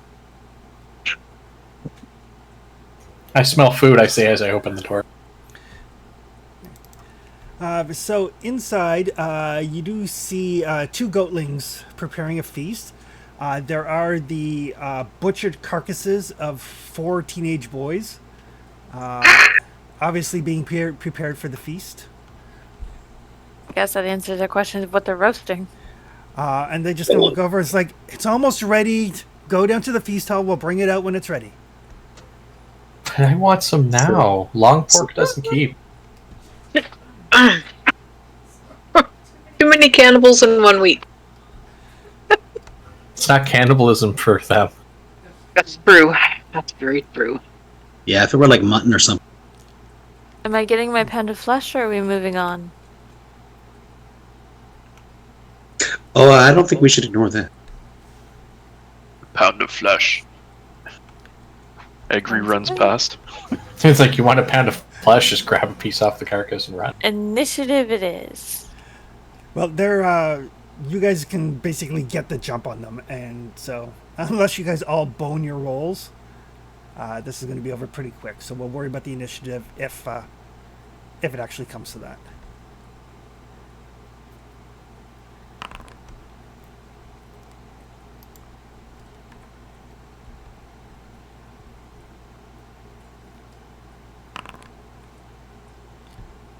Oh, the 9 will miss. So Agri charges in. I assume like maybe Deacon like swings up on his back and then swings back down again. Yep. And we may have to do initiative here. See me. Vicious Mockery. Well, that's a save. But that's not going to kill it.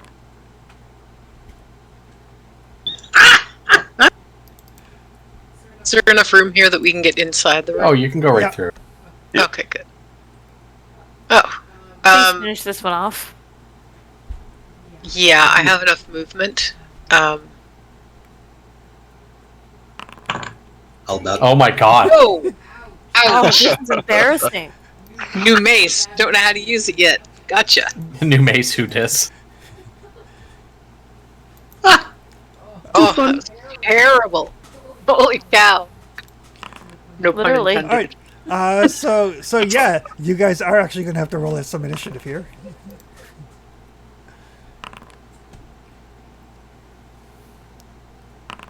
Well, we got a surprise round at least. Wow, Cap. Hey, That was a whole bunch of boners. So I can. Oh yeah. Now I'm going to waste a perfectly good initiative 18. That just run down the hall after you kill him, screaming, "I'm here to kill everything." That way you can keep the encounter going. Probably. All right, Deacon is up.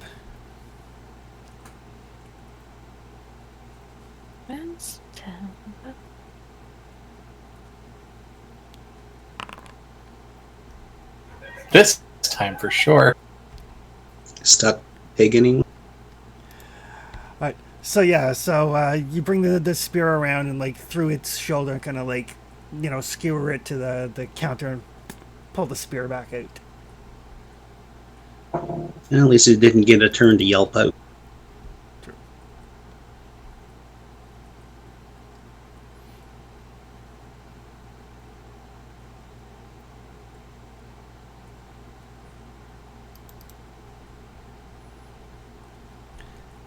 So we have another door. Yes. Do folks want me to open the door? Yeah. Well, yeah, because the other door at the end of the L junction's probably the feast hall. In case they're using it for storage before the slaughter.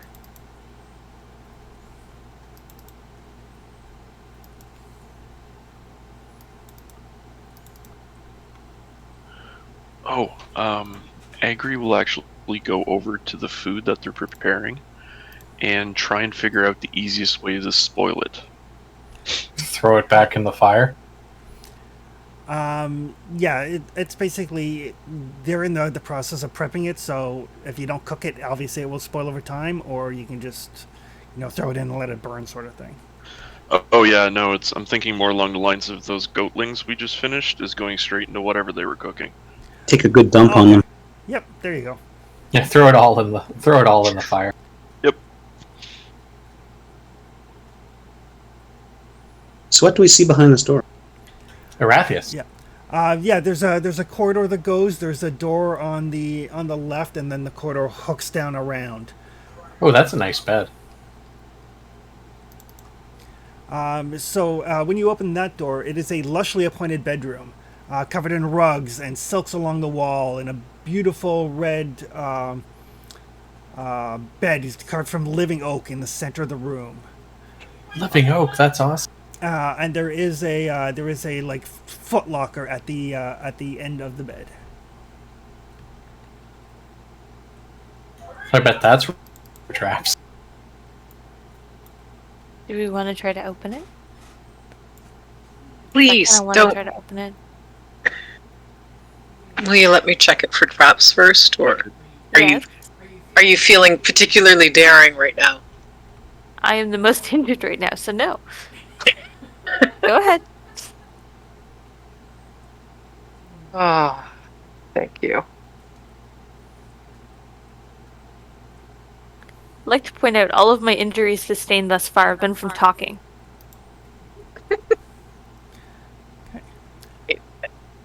Did it hold something? Nope.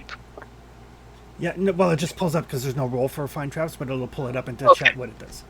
Okay, gotcha. Yeah, and you can do that for any spell. So yes, there are no traps on the footlocker. All right, now you can open it. Sophia takes a step back.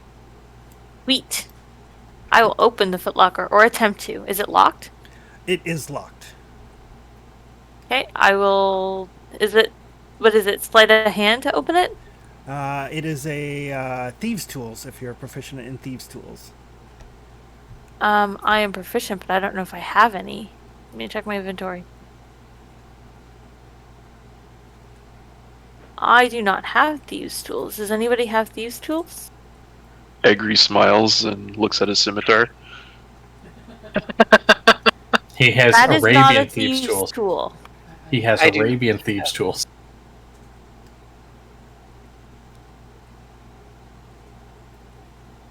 What is a Right, chest? remind me to pick up some thieves' tools. I have a crowbar and a hammer. The footlocker itself, it's made out of like much like the bed, very very fine oak.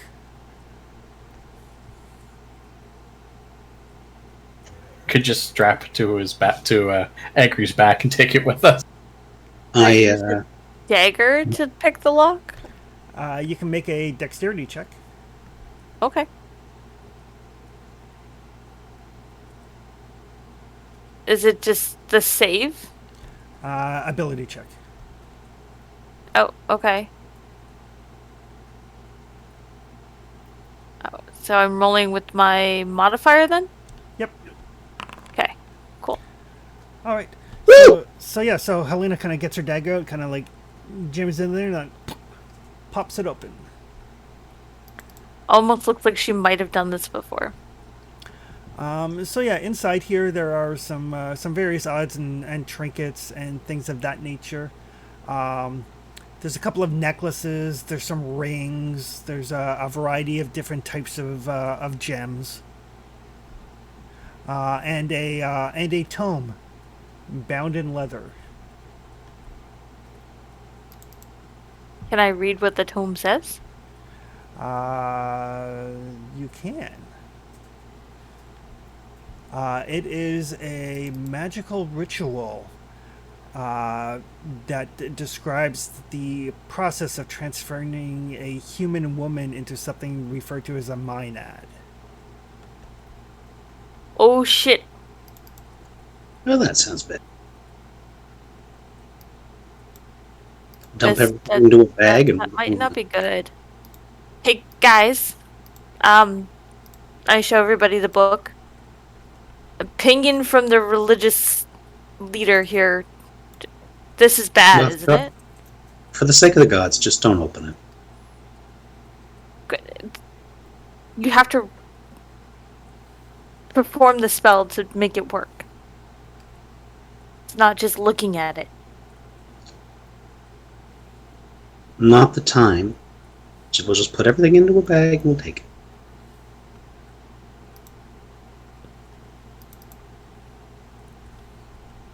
I'm gonna quickly just kind of glance over the instructions for the spell. Chris, is there anything I should be specifically worried about?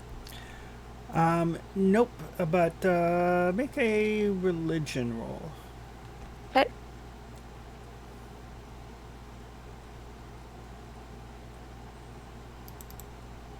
Yeah, smart I am. No.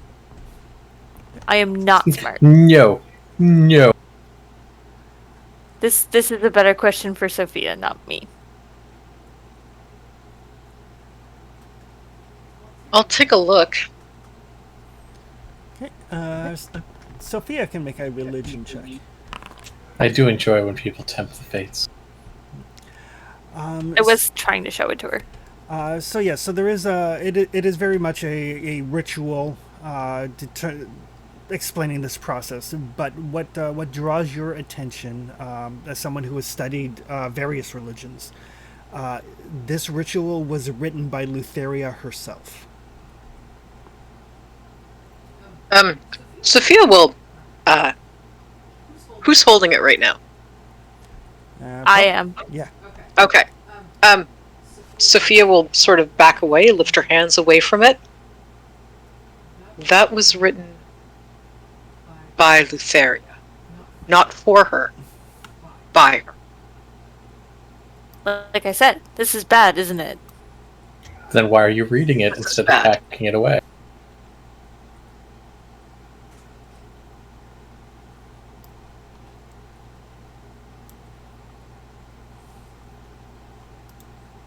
I will put the book. I don't even think we should have this. So we're going to leave it in the hands of whatever fey creature comes along as the lady's chosen people. We will come to these places naturally. Put it You in can my always- backpack. We can always burn it Okay. later. Yes. I will wrap it in something and put it in Sophia's backpack. Removing the knowledge from their hands is far less likely to harm us than trying to destroy it outright. At least here. I also Okay. think this indicates there might be some kind of a priest or priestess of her around. Oh, the bedroom indicates that there's a priest or priestess to her or her brother here. Look at it. It's luxuriously appointed. It's made from the tree of the dryad herself. Let's go stop the beast.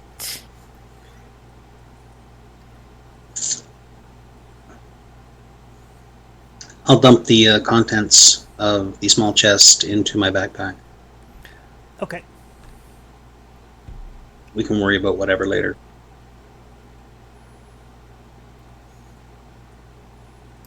So yes, the door at the end of this hall goes to the exact same room the door at the other hall goes to.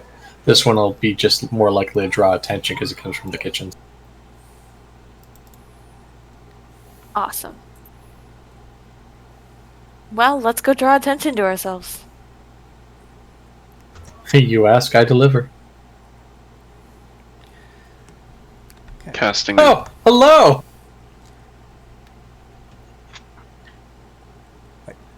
So as you open the door, this is obviously a feasting hall, dominated by a huge table shaped from living oak. Table has enough chairs for like a dozen people. Food and wine artfully arranged on the tabletop. A bunch of cheeses and figs and olives. There's a beautiful silver dragon horn with gold fittings as the centerpiece of the table. In the room, you do see an impossibly beautiful green-skinned woman sitting at the far end of the table. And just inside the door, you come through an enormous 9-foot-tall, 6-armed, single-eyed being with a wide variety of weapons and shields. And 4 human girls seated at the table, and the dryad at the end says, "The oracle's chosen. I was hoping you would make it. Please have a seat." Good evening, cousin. Yeah. Cousin? She's a dryad.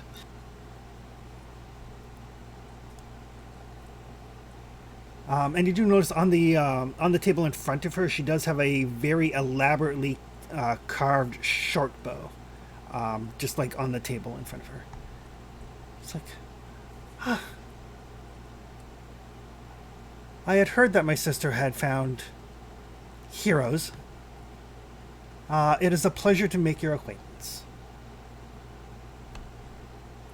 I was in the process of preparing to gift one of my acolytes with this finely made bow. Would that we could have met under more satisfying time. Perhaps, and I have no doubt that you wish to kill me, but I do have information that you want. I am but an agent of the fates, as fate decrees. Perhaps, but we can at least discuss things civilly before we Oh, come to certainly. fisticuffs. As Erathius takes the chair closest to her. I have no doubt, as heroes, you have probably already interrupted the feast, which is a shame. And she looks at the girl. She's like, I'm sorry, ladies, but there will be no initiation this evening. Our dinner plans have been interrupted. Tut tut, off you go.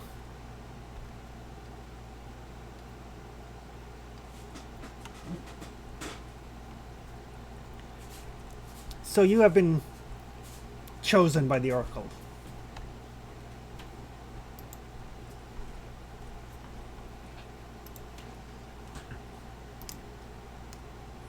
So it would seem. I mean, we've at least been led to the start of a path. You know how it goes. And you've undoubtedly already been there to see her.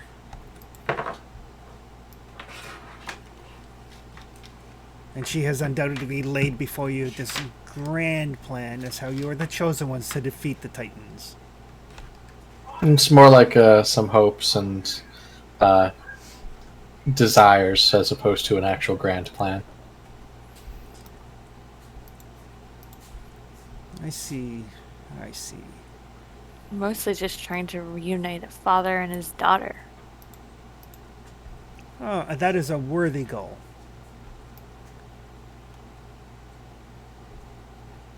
I wish that more of your people were as considerate. More of my...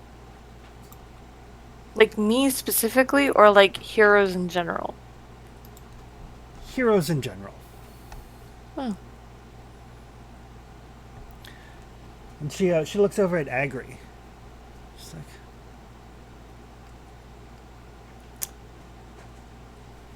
interesting. Interesting that my sister would send you here. How so? She knows that I am a servant of Lutheria. It is interesting that she sends the one marked to die by the workings of Lutheria to my doorstep. You see Agri grip his scimitar a little bit more tighter. It has been foretold by the fates. It is inescapable. Yes, but the time is not quite nigh. Perhaps. And perhaps the fates will be able to shed more information. I do not believe that I am destined to kill you. But you will die by the workings of Lutheria. That much is foretold. We all die sometimes. Not all.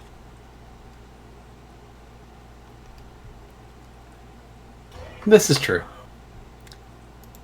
So are you Most. here to... Are you here to kill me as your Dragonlords killed my sister?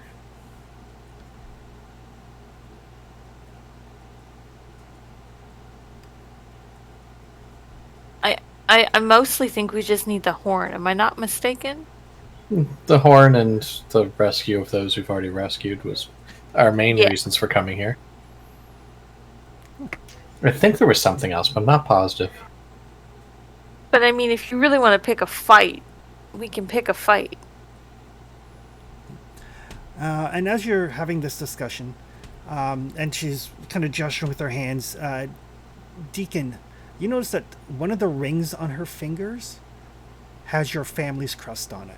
I was gonna say, it's like we're talking to Demetria, so people should maybe remember that.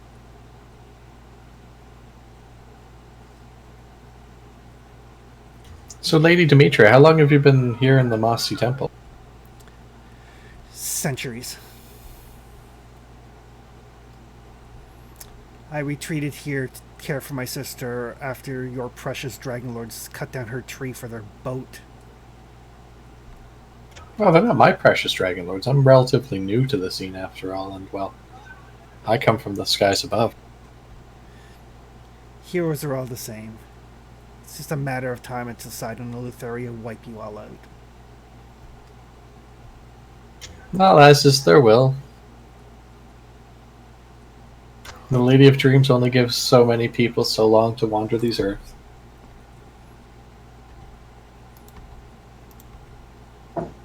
Deacon just looks right at her and says, "You have something of mine," and then attempts to stab her with the spear. As he's doing this, Erathius grabs a goblet, raises it to Lutheria, puts it in front of him. All right, Deacon can make his attack. I will give you advantage, actually. Okay.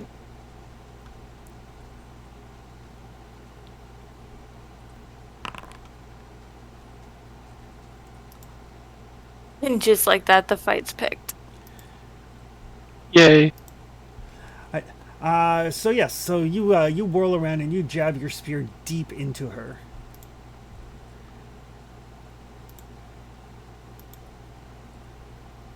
And like that, it is on. Oh no, we've got sick arm Donkey Kong. All right, Deacon, you are up. As you like bring the spear out, she like gasps. Stick it back in again. Okay.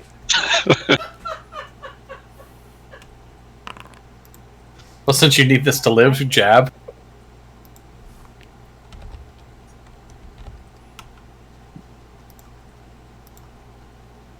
Uh, 17 is My also health hit. is way lower than it should be. I don't remember getting attacked again.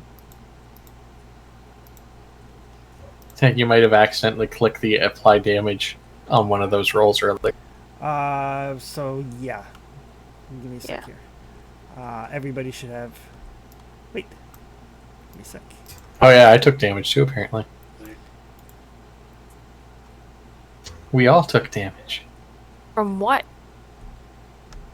I don't remember taking damage. Same here. Might have been when the girls were deleted.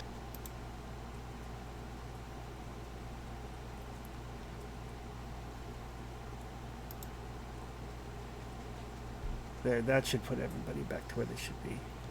Yeah, I was gonna say that's where I was. Otherwise, I'm almost dead. Oh, I've spent 2 games at that point. It's okay, you'll be fine. No, I've noticed on occasion with Foundry, when I select everybody to add them to the initiative tracker, even though I click off, it does not deselect everybody. Oh, okay. So when I applied Deacon's first attack to her, everybody was still selected. We all took 8 damage from Deacon. He's a monster. But yeah, so you jab the spear in and then you pull it out and then you just like whirl around and like back in, and she like gasps and coughs up like this greenish blood-like fluid. Oh yeah, gonna keep going. I believe Sophia is up. Bitch has my family ring. We're getting that back. Okay, that's a valid reason.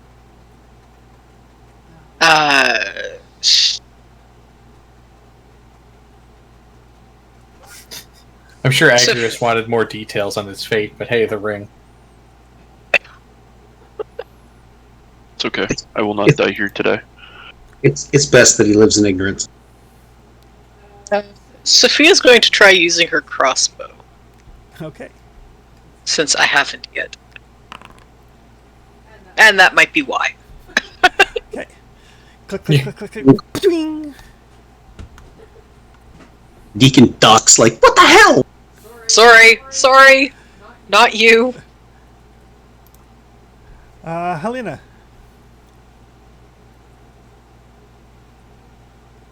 It's a good thing you acted when you did. I was slowly approaching the point where I was going to get guessed right. I'm gonna try charm person on the Cyclops thing so it doesn't interfere. Okay.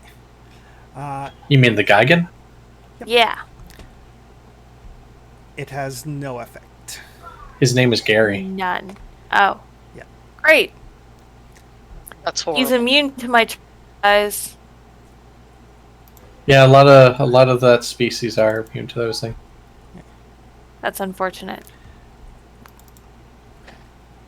But he is going to starts making his way down towards Deacon, but Agri is in the way, so he's just going to take it out on Agri. Taking out his agri action. Sorry, Agri. So yes, so it is going to make 3 attacks. 1 with the grapple, and then 2 with the spear.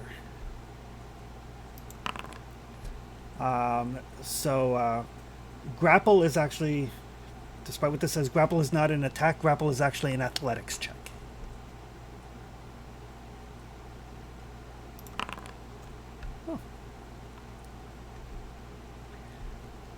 So it's an opposed athletics check. So you roll yours, and if you roll better than mine, so it comes down, but it does not manage to grab you with any of its arms. But you do have a nice up close with it, and it's basically wielding 2 spears and 2 shields. Fortunately, you got attacked by that ooze, and you're all like oily and crap. And it is going to try to spear you twice. That's just his fur jaw, man. What the hell? There's like 2 ones in a row. I'll take it. Good. We're okay with that. Those of you that have seen other games that I run are aware that this is just how my dice go.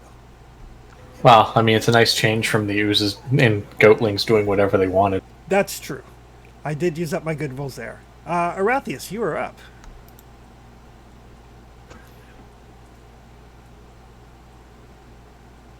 Yes. Does Deacon want a hand? Or... Hells yeah. Well,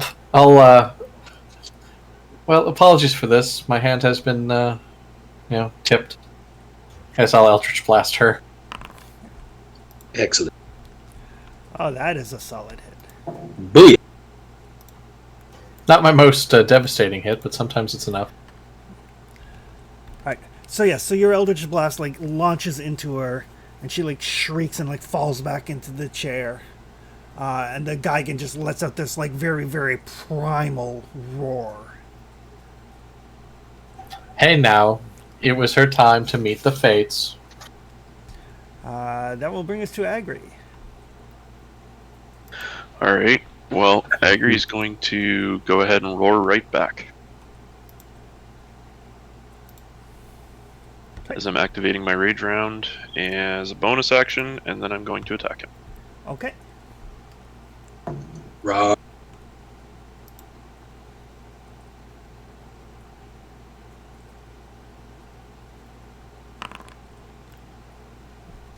So you bring around the scimitar, and it brings one of the shields in, and it seems to be very coordinated in how it's using its multiple shields. Yep, that's fine. That will bring us to Deacon.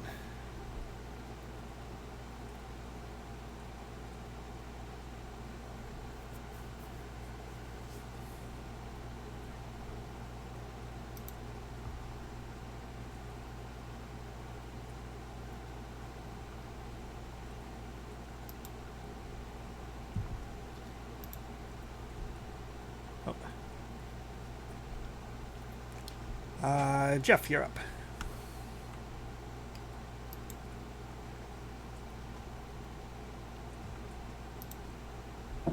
Yep, sorry. Head was... Yeah, no problem.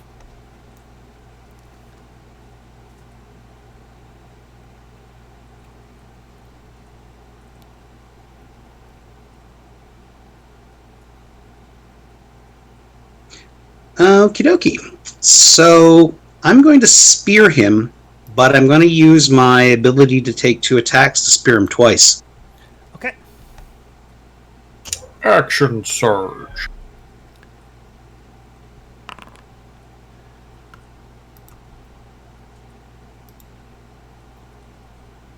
Fearing twice worked really nicely last time. Now, Chris, Piercer, how do I determine the damage and what can be rerolled? If you click on the damage number, it'll show you your dice breakdown.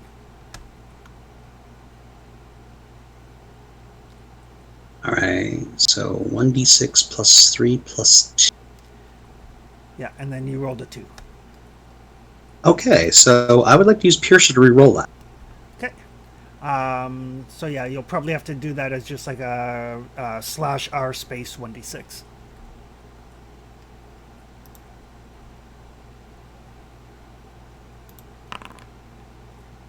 Same Of result. course.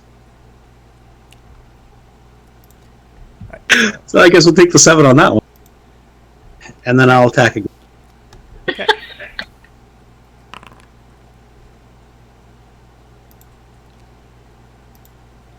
All right. So yeah. So a couple of good like solid strings. It definitely knows how to use its weapons and its shields in unison. You've never seen something with 6 arms kind of move this fluidly.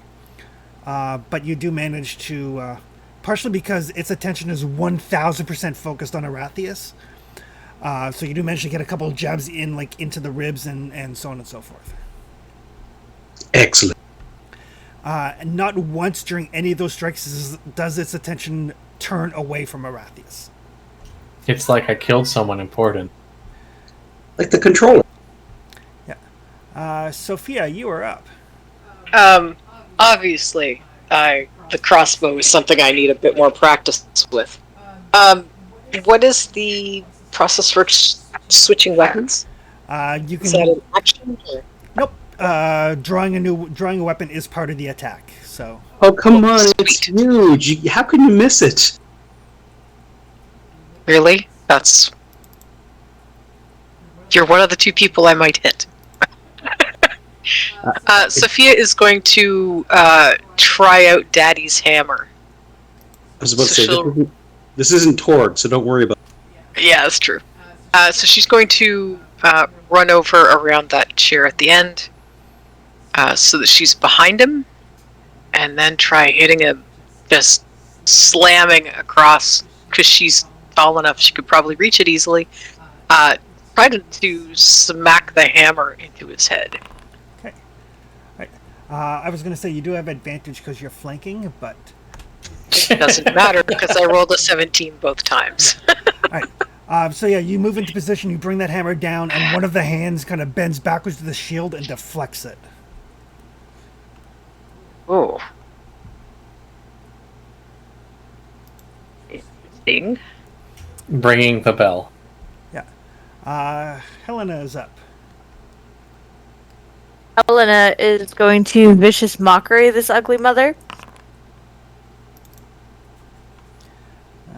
And I will scream out, "Your ancestors are ashamed of you!"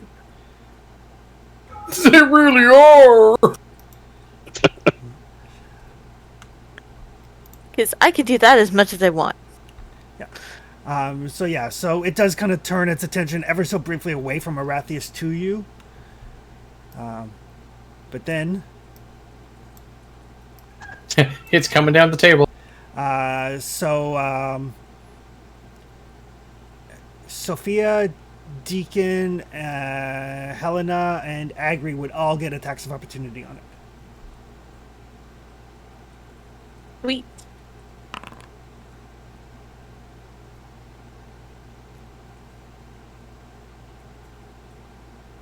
I don't know if that hits. 17 does not hit. Let's say it hit shield when Sophia rolled it. Wow. Well, you may have still had advantage for when it moved. No, she would actually, because the actual attack triggers when it moves out of your space. So Yeah, that whole disengaging from combat thing. You have to have a feat for that.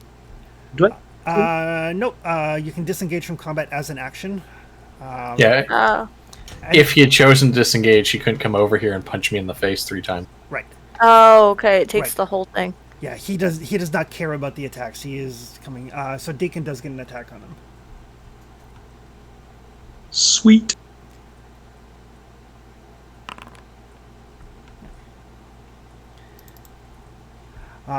So it is going to like just shrug off the blow from Sophia and the blow from Agri, and it's bleeding pretty heavily from that scimitar cut and from that hit with the hammer. and it is going to try to grapple Arathius. So that is an athletics check. Can I give him a Ooh. bardic inspiration die for that? You could have done that on your turn. Oh, Um, okay. So we're kind of new to this. If you wanted to have done that on your turn, that would be fine. Yes, I would like to do that on my turn. Okay. So what do I roll to add to my wonderful 8? It's a D6 at this level. D6. Okay. So it's not worth it on this roll.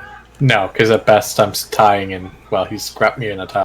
Exactly. Yeah. So yes, he does grapple you. You are also restrained.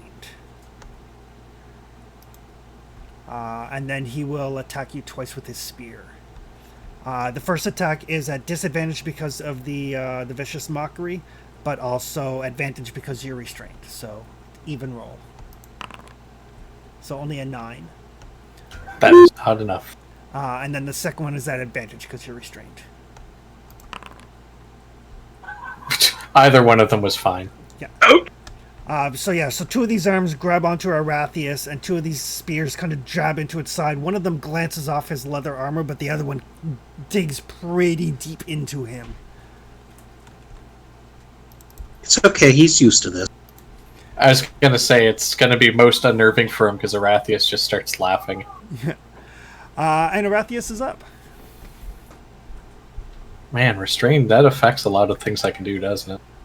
You're at disadvantage on attacks, and attacks against you have advantage, and you can't move. Well, technically that doesn't change anything from casting a spell in his face anyway. It does not.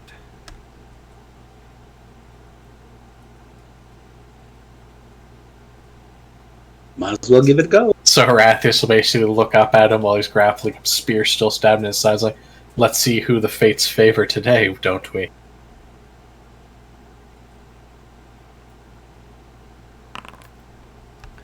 Woof.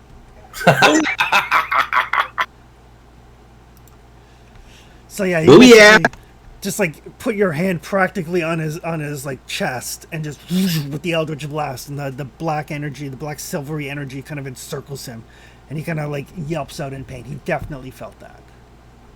And the fates would be favoring Arathius today. Agri is up. All right. Well, I'm spending a bonus action, and basically you see Agri turn into a large brown bear. Oh, you so wanted to do that. Oh yes, totally did. And now Good I'm job. going to use the really, really bad pun of I have the right to bear arms, and I'm going to attack him with my claws That and was my bite, terrible. All right, because brown bears have 2 attacks.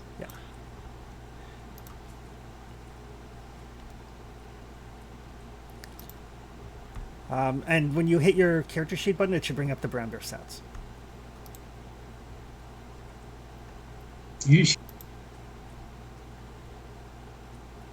you. You He's better big. succeed, because if that pun causes you to fail, I will hold it against you. There's no attacks in here. One sec. Under inventory. There we go. Thank you.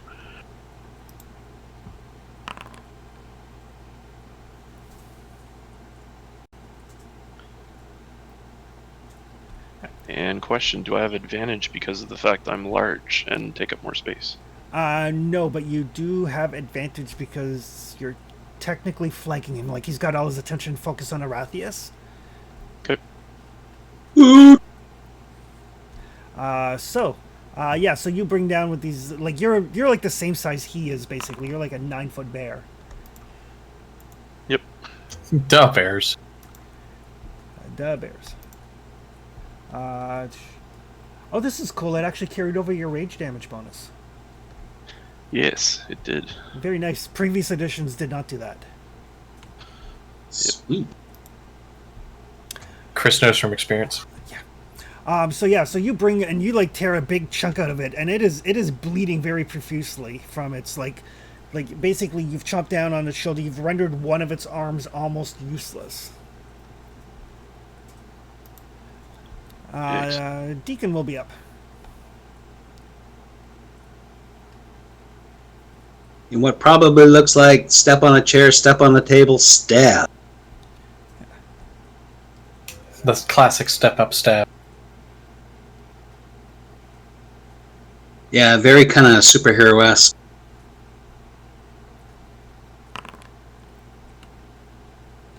Booyah. So, as they say on other streaming D&D shows, how would you like to do this? Beautiful slow-mo cinematics, where Deacon taps onto the chair, taps onto the table, and just comes almost 300 Spartan-like and puts his spear right through its head. All right. So yeah, as it kind of turns to like face this giant bear, and the table is basically starting to tilt because there's both a giant and a bear on it. Quality of the oak crafting, but as it kind of turns, you get up on the table and you bring that spear through, and just like in one side of the face, out the other, and it drops solidly, releasing Arathius, who kind of like tumbles to the ground. Woot. Rathius is very careful not to knock over the drink that he dedicated to Lutheria. It seems more important than not jarring the spear still stuck in his chest. I walk over to her. I take my ring. It's a really nice bow on the table, not to mention the horn we came for. That's yeah. I'm a little fixated. Helena will flutter over and make sure we get the damn horn. Yeah, Grease shifts back down. So that's a cool trick. Very nice trick. So on your character sheet, Josh, you should see a thing that says like end wild shape. Cool. And then when you click that, it should shift you back to your normal token.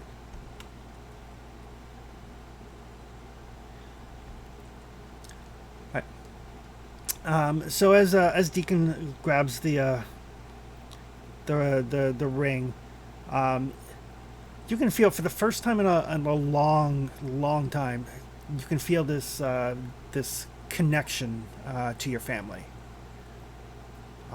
Something that indicates that they are real. They're not a figment of your imagination. They're not like, nobody remembers them. Nobody knows who they are. And for a little while there, every once in a while you would doubt yourself. But now there's this concrete proof in your hand.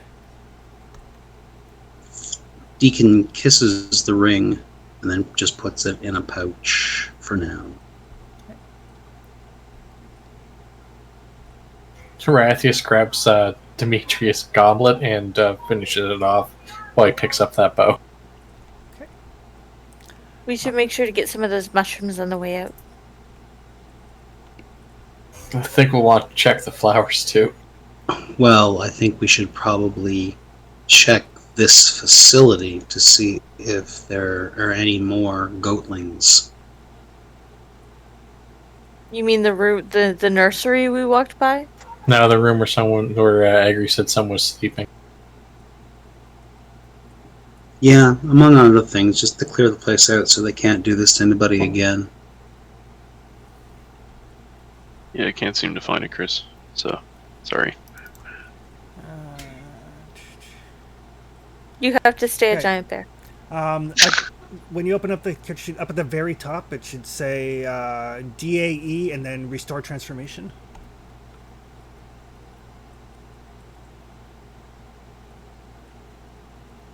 Cool. Found it. Thank you. Yep. It's because I left the room. You were no longer afraid of changing back.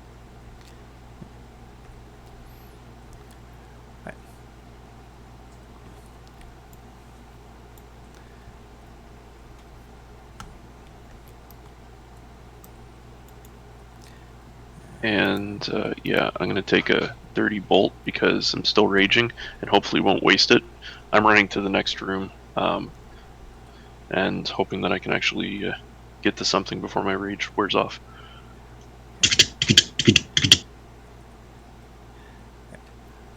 So yeah, so you can move a total of 80 feet. So yeah, from behind you, there's just like this like sound of like hoof prints on cobblestone. Out of the way! Rathius gets to the firewall.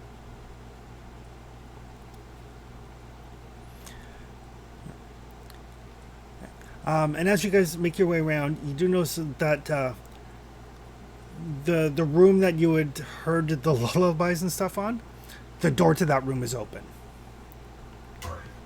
They left you. Yes, there's. It was most definitely a nursery. You see like some furs and stuff like that on the floor for bedding. It smells very heavily of goat. They probably ran to save their babies. And that first room, as Agri comes charging in and you guys open the door for him, there are 4 sleeping humans. Ooh, Not- sacrifice. Not the ones that were dismissed from the banquet. No. I will. They did come gently this way, start right? Waking them. Yeah. Actually, those ones would be in this room as well. I forgot Oh. that I had sent them away. So yes, so there's a total of 8 sleeping humans here. I will gently start waking them. Okay. Right. They're like, what? And the ones that were at the banquet seem to still be in this kind of haze that is slowly fading, but the other ones are. You don't look like the others. Are we free? Yes, you are. Yes. You should get out of this place. As quickly as possible. Yes. You guys notice that the ones that were asleep were all male. The ones that were in the feasting hall were all female. And the little bits of the ritual that you saw indicated that part of the ritual to turn a woman into Maenad, however it's pronounced. Maenad is to feed them the flesh of their partner. Oh, damn. Ouch. Perfect. Run. After they get them started with a little young man meat. So yes, you guys can definitely get these folks out of here. Karina and the folks that she had rescued are waiting for you up in the temple. Listen, Chris, is the squirrel still in my bag after all this? He is, but there's some. No rations left? There's no rations left, but there's also Squirrel offerings. seems to be struggling to get out. I'll lift in and help him out. Right, and as he comes out, basically as he comes out of your pouch, it transforms from a squirrel into a gnome. Oh.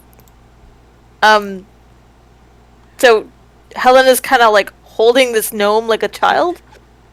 Hi? Put me down. Put me down. Okay. She puts him down. Hello. Don't I thought you were a squirrel. Don't like being this high off the ground. I was a squirrel, but now In my defense, I'm not that high off the ground. you can, She's really not. Sophia only, a kind of foot peered taller down than over he her is. shoulder. It's like, nope. I spent enough time in the tree for the last little while. I do not like being off to the ground. Thank you very much. You're welcome. That is Did you eat all my rations? no. Maybe I don't What? know. I don't remember. But you did it. You broke the curse. Oh, you were. That makes so much sense. You were cursed. I was wondering why you were stuck as a squirrel. Oh, I wasn't stuck as a squirrel. I just I couldn't remember how to not be a squirrel. Like she didn't turn me into a squirrel. And he looks at Agri. He's like, you know what I mean. So are you a druid too? Yes, Hercus. Hercus is my name. Hi, Hercus. I am Helena. It is a pleasure. It's nice to meet you too. How long have you been stuck here? Oh, I don't know. Would you like to join us back to town? No, I don't. I don't like towns. I don't like the city. Fair. I should go find the other druids, and let them know that I'm okay, and that the Demetria is gone. Will they cleanse this place? Oh, I don't know. Maybe, probably. I don't know. Probably not, because he kind of points at the statue of Sidon. He's like, best not to offend. Fair enough. So, but thank you, thank you all. You're welcome. And he reaches into a pocket. He said, I don't have much, but he drops like a little handful of acorns in your hand. Thank you. It'll make up for the food that I ate. Okay. Thank you. She like finds a pouch to put them in and puts them in her bag.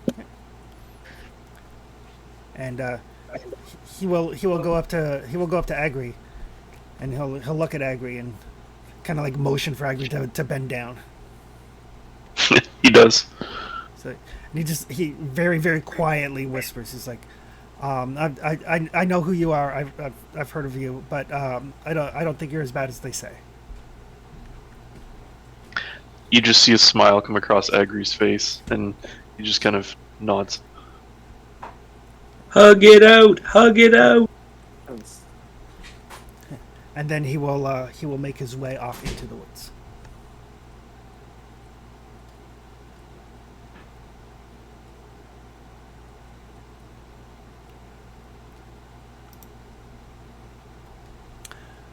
Right. So, you guys, what would you like to do? Probably should go back to the town and see what the horn says. Or we can clean out this area of evil. Is there anything left in it? Oh, there's the two satyrs and the dryad that are high on the flowers. And then there's the mushrooms we could potentially harvest. Okay, well, let's do that. There's Agri's the gonna try remainder. and... There's remainder of what may be up top in the temple as well, as we have not gone through it. Agri's gonna try and harvest if it's possible. All right. So, as you guys make your way through the various flowers,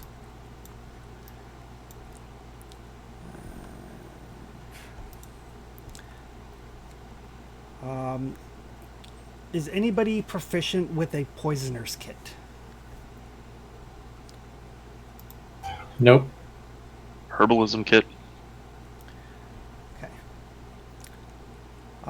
So you do recognize some of the plants. There is what's called an Ethereum plant, which you understand can be used to make some sort of like sleep-inducing draught, but you have no idea how to actually process it. Oh, hey, flowers that would be useful if I knew how to use them. And you can also identify aconite, which you understand to be a particularly deadly poison, but you're not sure whether it's the leaves or the bark or the berries. But you do recognize quite easily what is a sunrail berry bush, which is a fairly legendary bush, and the berries off it are capable of sustaining you for a full day. Yeah, Oh, that's amazing. Agri goes over and just grabs one of them and pops it in his mouth. So you do feel nourished, and you heal a hit point. Agri recognizes this as equivalent of good berry. Yes. Nature's good berry. He looks over at Helena and says, "Come over here if you're still not feeling well. Take some of these." Okay. I totally trust you guys. Welcome to Goodberry, home of the Goodberry. And I eat the good berries. The berries are very very kind of like almost like pomegranates. They have that kind of tartness and sweetness at the same time. Pomegranates are delicious. Yep. But each berry does heal you 1 point of damage.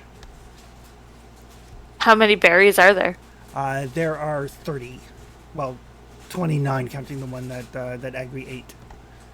And Agri, Okay. you realize that these once they're harvested, they spoil pretty quickly. I will eat 11. That brings Even me if back you to need full. Since they're not gonna keep. Oh, I'll show the acorns to Agri and ask him, is there anything specific about these, or are they just cool?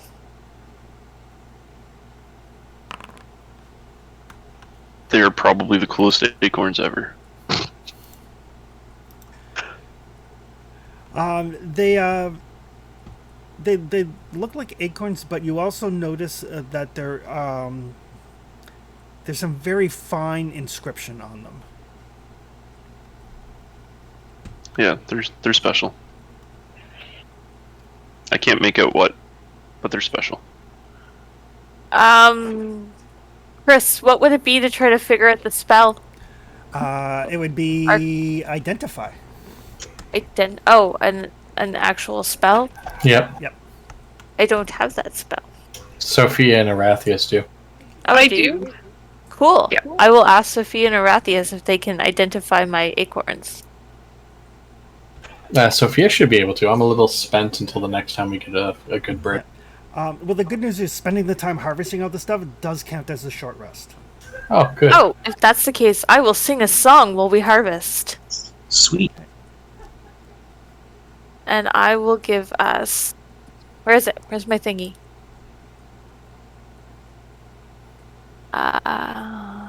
Bless? No, is it bless?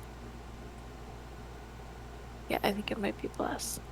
No, it should be Song of Rest. Oh, there it is. Yeah, I want to do the thing. There we go. That wasn't as good as I wanted it to be. So everybody during the short rest, anybody that wants to use any of their hit dice certainly can. Anything that you get that resets on a short rest resets. Which is all my packed spells. Which is all your pack slots and all of Deacon's fighter abilities. To be able to do identify, I would need a pearl worth at least 100 gold and an owl feather. Yeah, the owl feather is you can use your holy symbol for that. And Not the pearl. no, when you guys I look in the bag. Is there a pearl? No, we got pearls from when we were at the oracles. Yes. Arathius and Sophia specifically got pearls from the oracle. Do I have? Sure. It should be on your character sheet, but if it's not, I specifically remember you guys going like, pearls? Do they have pearls? How much are the pearls Yes. worth? I remember that too, and I don't have it listed Yeah, here. it's not on the sheet, but he did give it in that scene.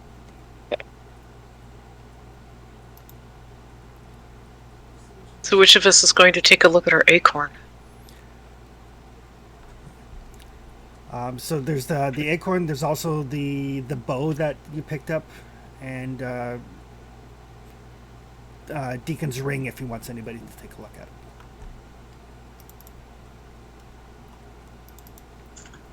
I actually just put the ring on. It's my family's. Okay. So when you put the ring on, because this is the other way to figure out what items do, is you can attune to them. So Just during put it on and see what happens. during the time you put the ring on, and you kind of get the feel for it again.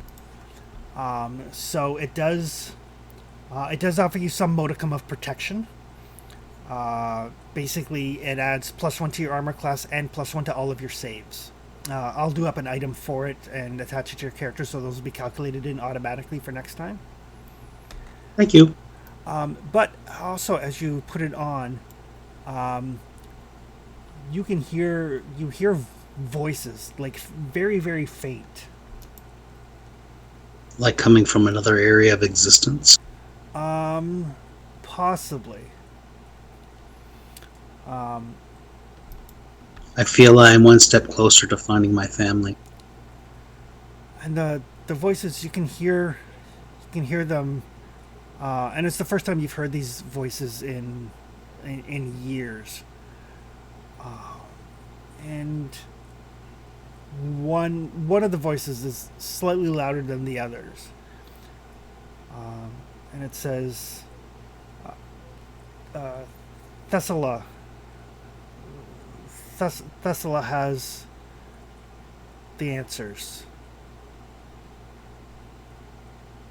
And you're not sure exactly whose voice it is. You don't know whether it's like your mom or your dad. You can't make out like the gender of the voice.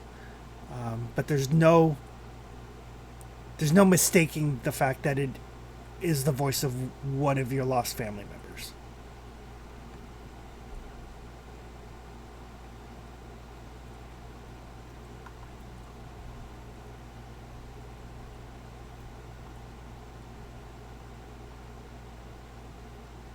Okay, journey entry made.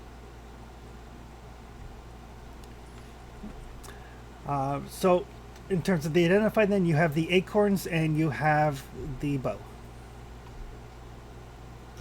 Which one do you want to do, and I'll do the other. Who has the bow right? I grabbed it off the table. Okay, well you've already got the bow, so I'll do the acorns. Okay.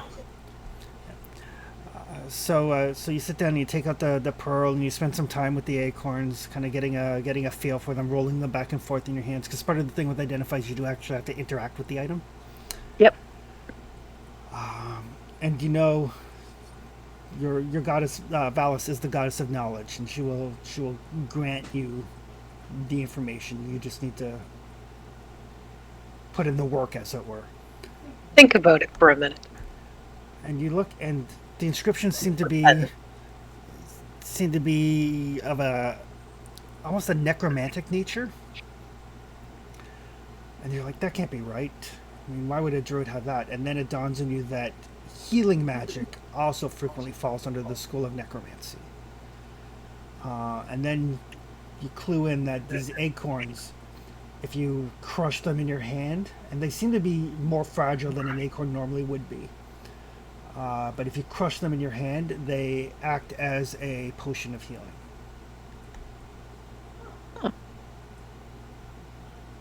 Sweet. And how many did he give me? Yeah, Sophia. There's a half dozen of them. Oh. So what are they, Sophia? They are healing acorns. Oh, wow. So they'll have the effect, if you crush one in your hand, it will have the effect of, you said, of just a regular healing potion? Yep. Well, that is super useful.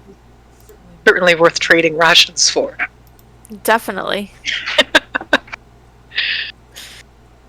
Although he did eat, like, almost all of my rations.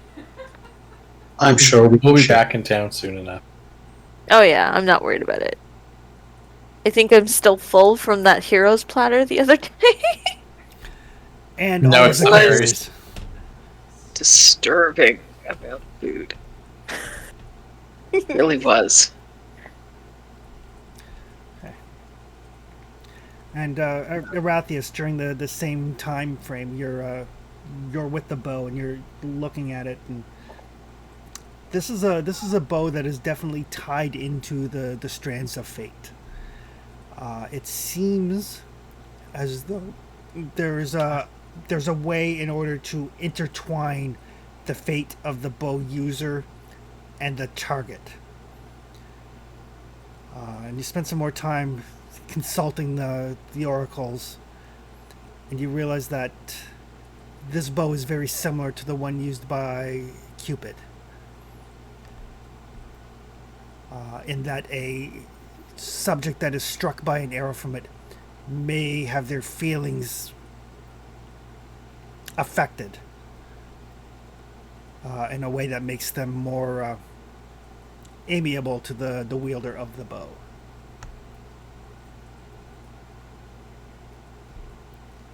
Basically, mechanically speaking, it's a +1 short bow.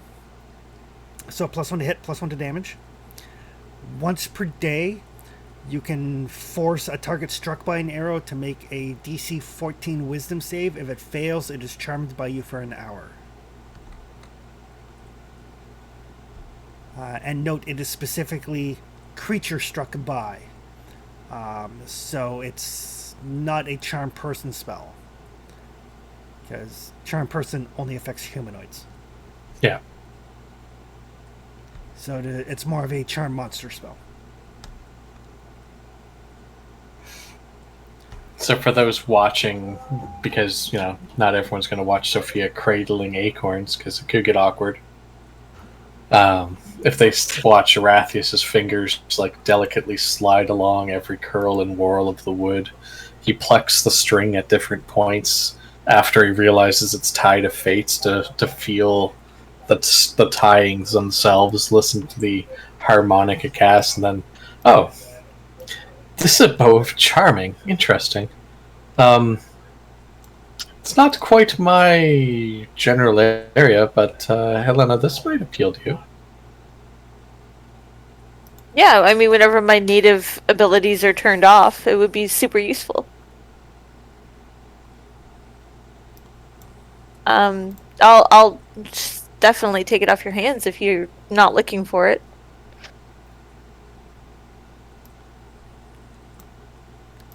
I'm not much of an archer, and while I could affect the interactions between peoples, I tend to do it mundanely. I would suggest that perhaps as a means of trade, perhaps Helena should give 3 acorns to Arathius. Or, I mean, I'm using them on the party anyway, but if you want a couple to hold on to, go for it. Oh, certainly. He does have a tendency to go off on his own and get smashed in the face. That's fair. But how else will I know whether or not the fates smile on me this day? This'll Whether you handle can get your this. hand on the acorn or not? Quite.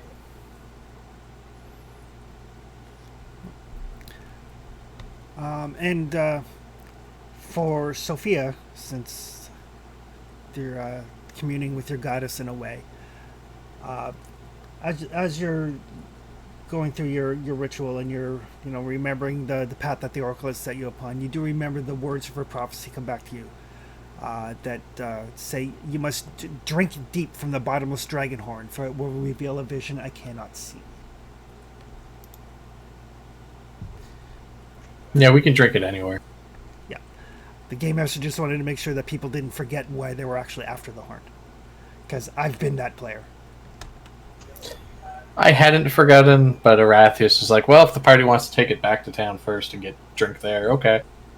Fair. I would feel better about drinking from it in a place that's a bit more familiar, perhaps a bit more Temple in guarded. town.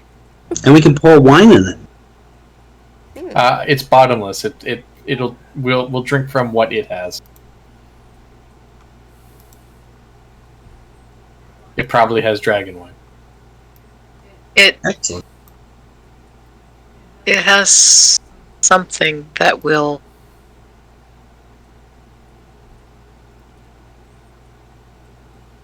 Something that pairs Reveal. nicely off the menu of one of the inns. But it had pride of Subtly. place at a table that was set by a worshipper of Lutheria, I assure you that it has something alcoholic in it of some kind. It will reveal something to us, certainly. I forgot to mention that the horn is something that could be identified as well. I think I'm all out of spells. Tomorrow! Yeah, I want to Tomorrow hang we'll on. identify the horn. I want to hang on to one slot in case I want a Misty Step or, retribute something. Yeah, we have to clean out the In case top of the something- temple. Jumps us. Well, have the tops of the temple cleaned out and then take all the kids. In case something jumps me, specifically.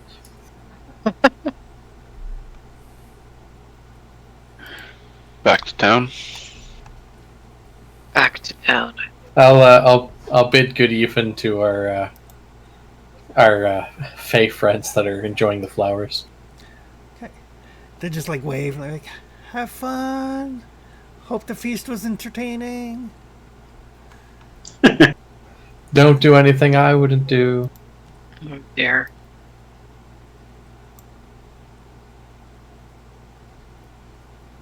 Is that really the type of advice we should give? Oh, trust me, it's not going to change what they're doing anyway. Well, no, that's probably. But if you're telling whether or not the gods are smiling on you by how many times you've been hit in the face that day, Oh, that has nothing to do with the gods. I know the gods want to hit me in the face. I have empirical proof. oh, He's got a face only a boxer would love. Hey, my face is quite lovely after I healed it from having it caved in. All right. So your trip back through the forest is uneventful. Back to the city of Astoria, and you can see as you're leaving the temple, some of the overgrowth and some of the plant matter in the temple is starting to decay to some extent. Was there anything to clean out in the top level? No, there was not. Cool. It was just the oozes lying in wait. There was the oozes and you guys dealt with them. So And obviously the vines when we get there. and the vines are have no power now that Dimitri is gone. That seems to be predominantly what's withering up and dying are those animated vines that you encountered upon your first thing. Man, those things were everywhere. We took it for granted based on the ones we dealt with, but look at everything withering. So as you kind of get out of the escorts of the city, Corinna is going to take her friends. She's going to go back to her father's vineyard to let him know that she's safe, and make sure that her friends, the ones that survived at any rate, to get back to their families. But should come when you have a chance. Obviously, you're probably very busy. Come and meet my father. I'm sure he'd like to say thank you. Of course. We will in time. And as you arrive back to the gates of Astoria, I think we will call it there since it is almost 11 o'clock. Woo. No Sith, there I was, getting stabbed through the chest. What? Instead of a no shit story, it's a no Sith, there I was. Oh. Sorry. But I think it might be the first session where nobody dropped unconscious. So That can get I us tried going. really Great. hard. Same. I only dropped unconscious when I was being pummeled to death. true. But yes, so you guys have completed the first of your labors. You've acquired the horn. You've got some more information regarding your epic paths and destinies. Awesome, we beat Sean Spears when he was allowed to use a chair and we were not. And Woo. back in town to see what you do next time. I think we'll sleep first. No, we're gonna drink first. Long rest. Drink then sleep. Yeah. Fair enough. Celebrate. So yeah, All right. we will see everybody in a couple of weeks. Good night, Just wanna- folks.